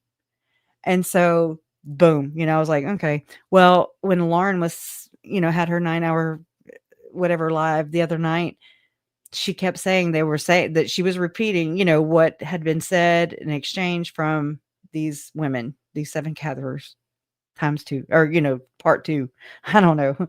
But they were saying, as you wish. And they wanted her head on a platter, which reminded me instantly, because I've looked this up before, about St. John the Baptist. And I want to say her name is Salome. I don't know how you say it. Salome. And how she cut his head off and had it on a damn platter. It's back in the day. Because I looked at this because of what the dancing and stuff that Lori was doing. And that was bizarre. it led me there. Yeah, it led me there one day, and I was just like, wow, that's interesting. But to have the head on the platter, it's witchcraft. They are practicing witchcraft on Lauren and John and them. And I don't know how to combat that. It's black, it's dark arts. Same thing Chad and Lori were doing. Same thing Zalema's doing. Same thing Melanie's doing. It's same thing. And it's same thing that Larry Miliete, right? That case over there in California where the woman is still gone, where he was allegedly contacting some of these spellcasters, right? And who was it the other day that I heard? Oh, Charlie Kirk. Megyn Kelly came out and said that there's some witches on Etsy or something that put a spell on Charlie Kirk, whatever. And because I've always questioned this with Chad and Lori. I'm like, okay, well, your witchcraft did not kill him, but it showed your intentions, and their intentions are to harm. And if you can prove that in a court of law, boom. All right. That shows intention to harm. Well, I definitely think in the case of Lauren and Dr. John, the fact that this woman and her little friends chose the moniker 7 Gatherers in light of the fact that they were covering those trials at the time, that is designed to be a threat to Lauren. I believe that's absolutely, they're intentionally trying to frighten her. Weaponizing words, using the same thing that killers used. Yes. Okay. Yeah. So to not me, just killers, child murderers. Child murder, right? And yes, I mean, in recent past, golly. Right. Yeah. No, they're not. They're a scary group of girls for sure. It's bad, right?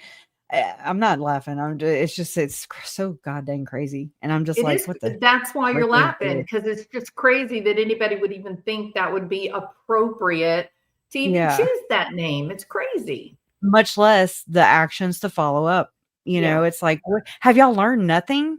Like, have you learned nothing? But yet you're over here bippity boppity and undercover, pretending to go to church or going to church, and pretending to be a good person. That's the shit I'm talking about. That's the ones I will call out and expose all day, every day, twice on Sunday. Yep. Right? Yep. So it's like, I'm here for it. I mean, I was cheerleading. I can't even believe I was there for 7 hours watching that. But Did you watch the whole thing? Yeah, I watched my it eyes were so blurry by the end. I was like, I don't even know what they're saying. I can't see. Yeah. But I mean, I'm proud of her for doing that. I do kind of think I think she's smart for getting around and owning her story and not letting anybody else exploit her about it.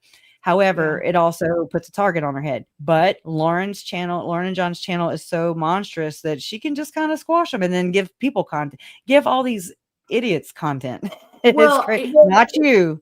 I'm talking about there's this one girl. From their point, from Lauren and Dr. John's perspective, when you face that kind of targeted, intentional harassment, the fear mongering and all that, I think you have to take back your control, just like you Yes. You took back your sense of control by learning about whatever infected Lori's mind, right? And starting this YouTube channel. Yes. Yeah, somewhat. absolutely. The best I Yeah. could. Yeah. Shining a light on what you were learning helped to feel like you were making a contribution that was healthy. So I support her 9-hour live. I think she has to tell her story. I think she has to put the facts out there, and then I would freeze them out. I wouldn't even act like they were even on this planet. Yeah, exactly. That's what I do. And I mean, it's easier than one thinks. It's if you don't give them fuel, they die. That the gray rock method, right? Yes, it's beautiful. Yeah, I've taught Jason this too. Anyway, so it's like if you give them something, then they're gonna be there. That's what they do. They're narcs, like they're wanting that extreme emotional reaction. Give them something so they can weaponize it and then use it against you. And then so you can only do this for so long, go in the same circle, this what do they say, insanity? Doing the same thing over and over again. And expecting a different result. Yeah. Yeah. So when you cut that off, you cut that off. You cut them off. And I've done it before. I had a young woman who was she got very interested in me. And no, not like that. It was like she was taking all her hate that she had for her mom and somehow imposing it on me. It was really weird. And so I just quit going live. I just didn't do any YouTube at all for a couple of months. Yeah.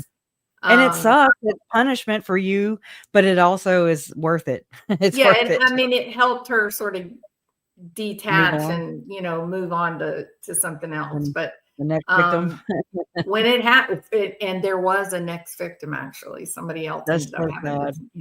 Yeah. And it's like unresolved childhood trauma. I think. Just it is. We're projectors big time. I don't know the terminology, but it's like when we watch these things like media, like these horrible true crime stories, okay? And you attach to them things that you have been through, things that have happened in your life, and then you apply it to like how they should respond, how they didn't respond, how the victim felt, I think that's kind of what happens. You just I think you're exactly right. Yeah.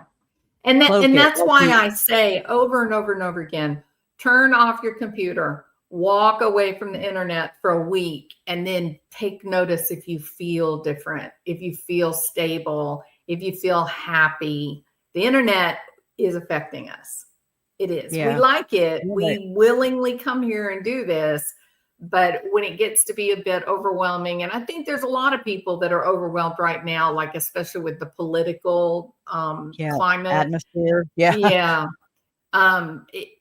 can really help a lot to just insulate yourself from some of the messaging for a while. You'll feel better, But I'm going to have to go because I do have to work tomorrow.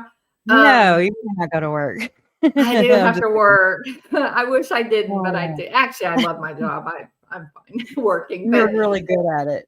Oh, thank you. Gotta be. Okay, so you teach us a lot. Pardon? I said you teach us a lot. Oh, thank you. Okay, so there is a book that I think you would really, really enjoy, and it is by a lady called Rebecca Lemov, Lemov. And she's a Harvard professor.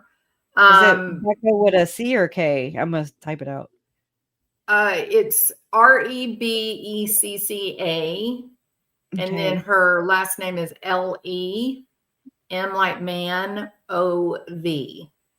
And the book was in 2025. It's called The Instability of Truth. And the whole thing is about brainwashing, mind control, and hyper persuasion. And it goes all into how the government uses religion and messaging to control us. Yeah, You know, it goes into the MK Ultra, Operation Bluebird, Operation Artichoke. It's a great book. Interesting. I mean, I don't know. Anyways, my grandma taught me, she had a mom and pop store is what I call it. It had everything and the kitchen sink. I swear you could buy a new kitchen sink there. Swear.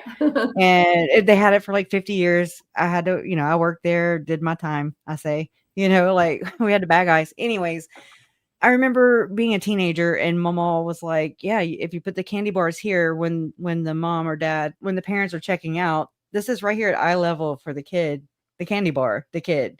It's a trap, right? And then like where you put things on end caps, it's just all about Walmart. When you go to Walmart, you're checking out and they have all those weird things at the just odds and ends, and you're like, you don't really need it, but you get it as an it's afterthought. Right yeah.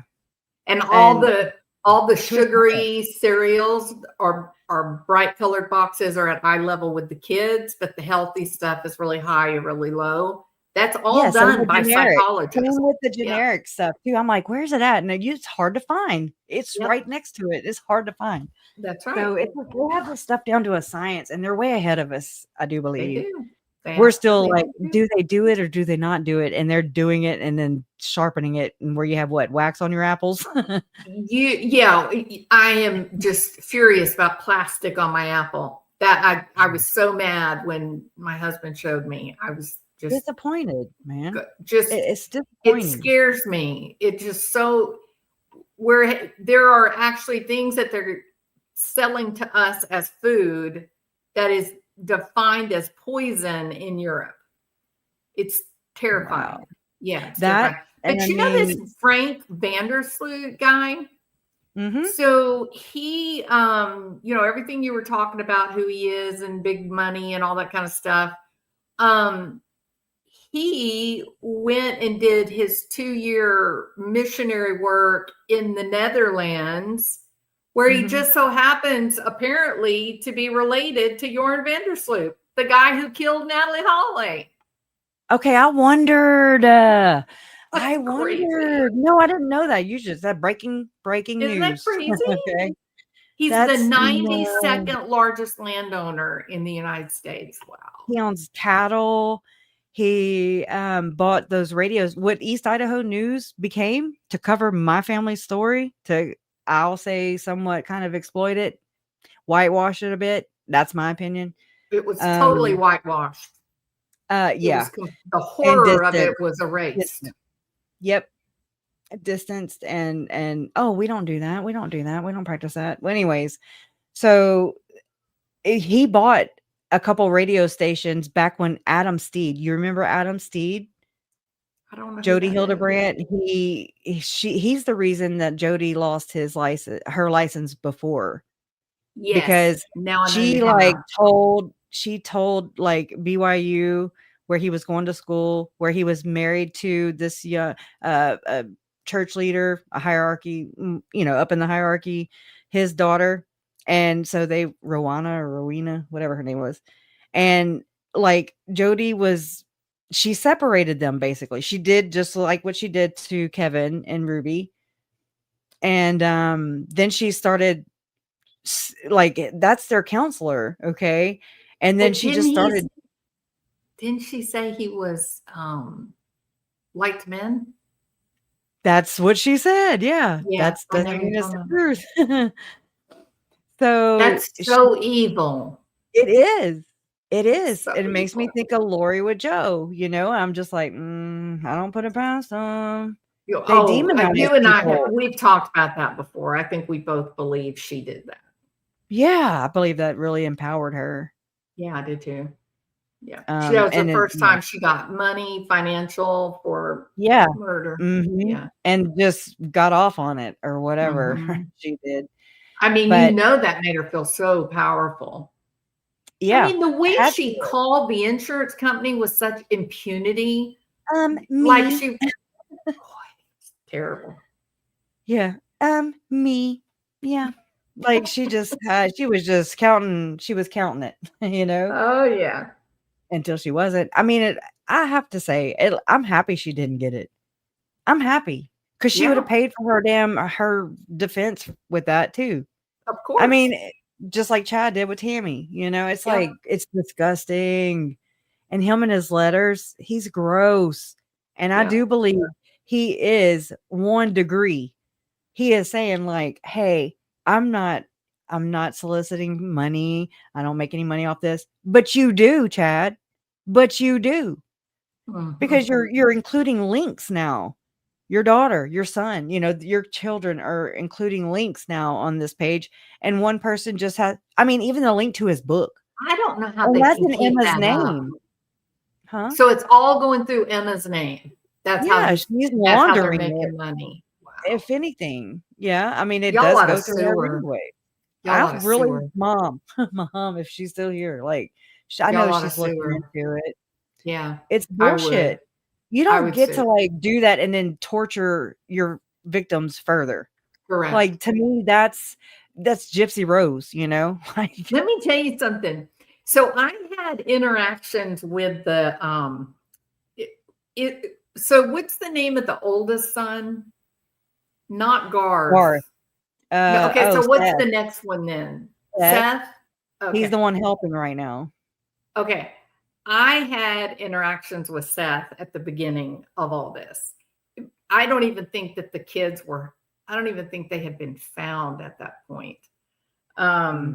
Anyway, I had some interactions with him on the internet. And not only did he bald-faced lie to me, flat out lie, but he also tried to set me up to where I could have really been in trouble if I had just like taken him at his word. Right? I did hear you talk about this. I did. Yeah. And I was wondering. So and I said at the how time, sneaky, that covert stuff like Chad, No, I am telling you, it was slimy, awful.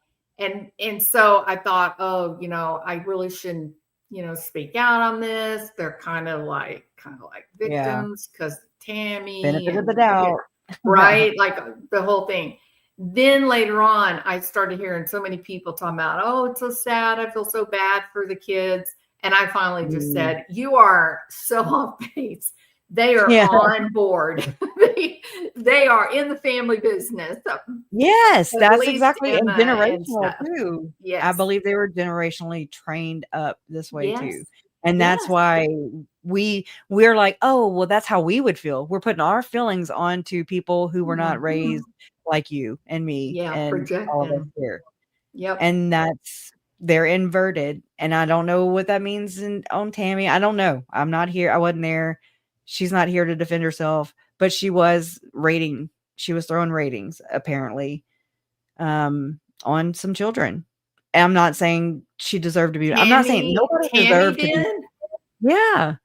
I've got to go find that section of testimony from Chad's trial where they talked about it. Yeah, I'd like to know about that.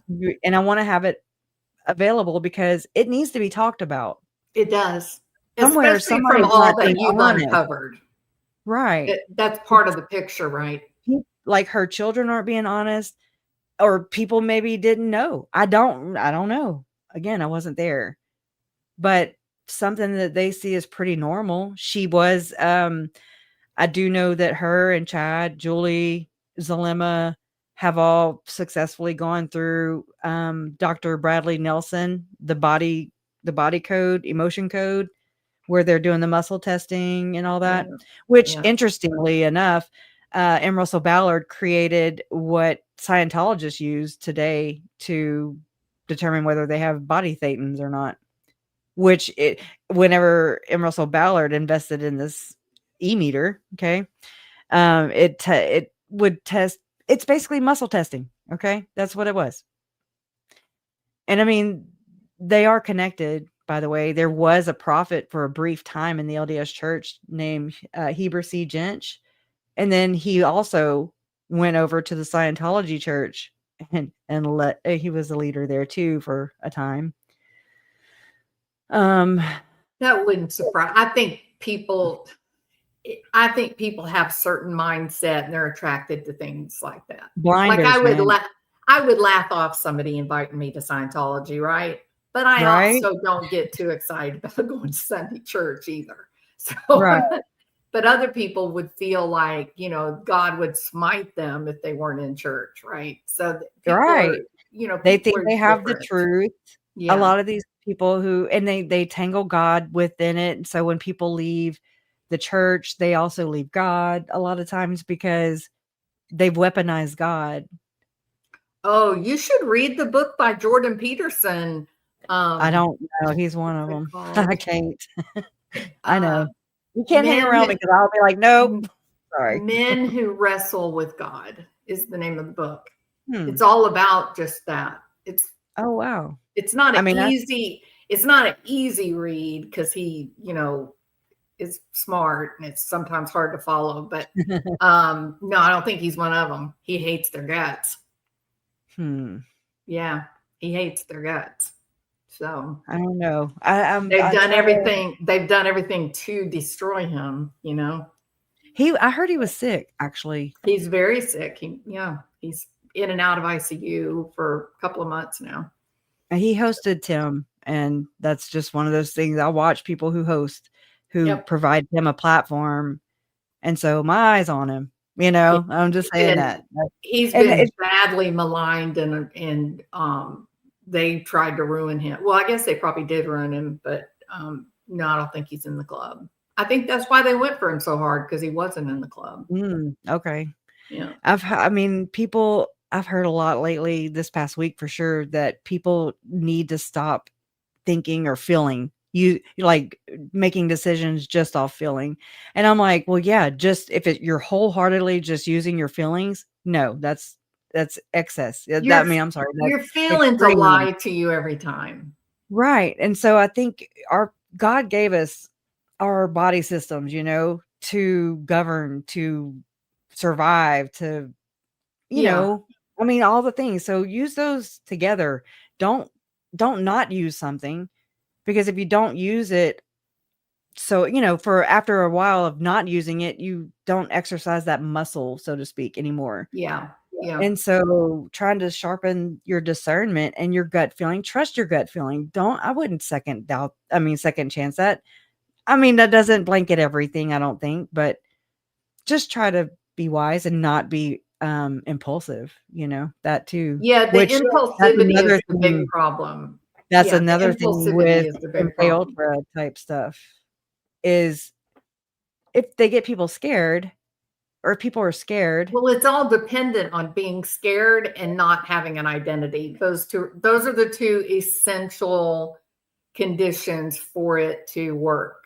So they have to scare you and then they have to undermine your personal identity. And then after that, they can mold you into whatever they want you to be. I mean, look at poor Britney Spears, you know, she went through it. Oh my God, I know. Yeah. That's wild. She's younger than me, but I still kind of watched her, you know.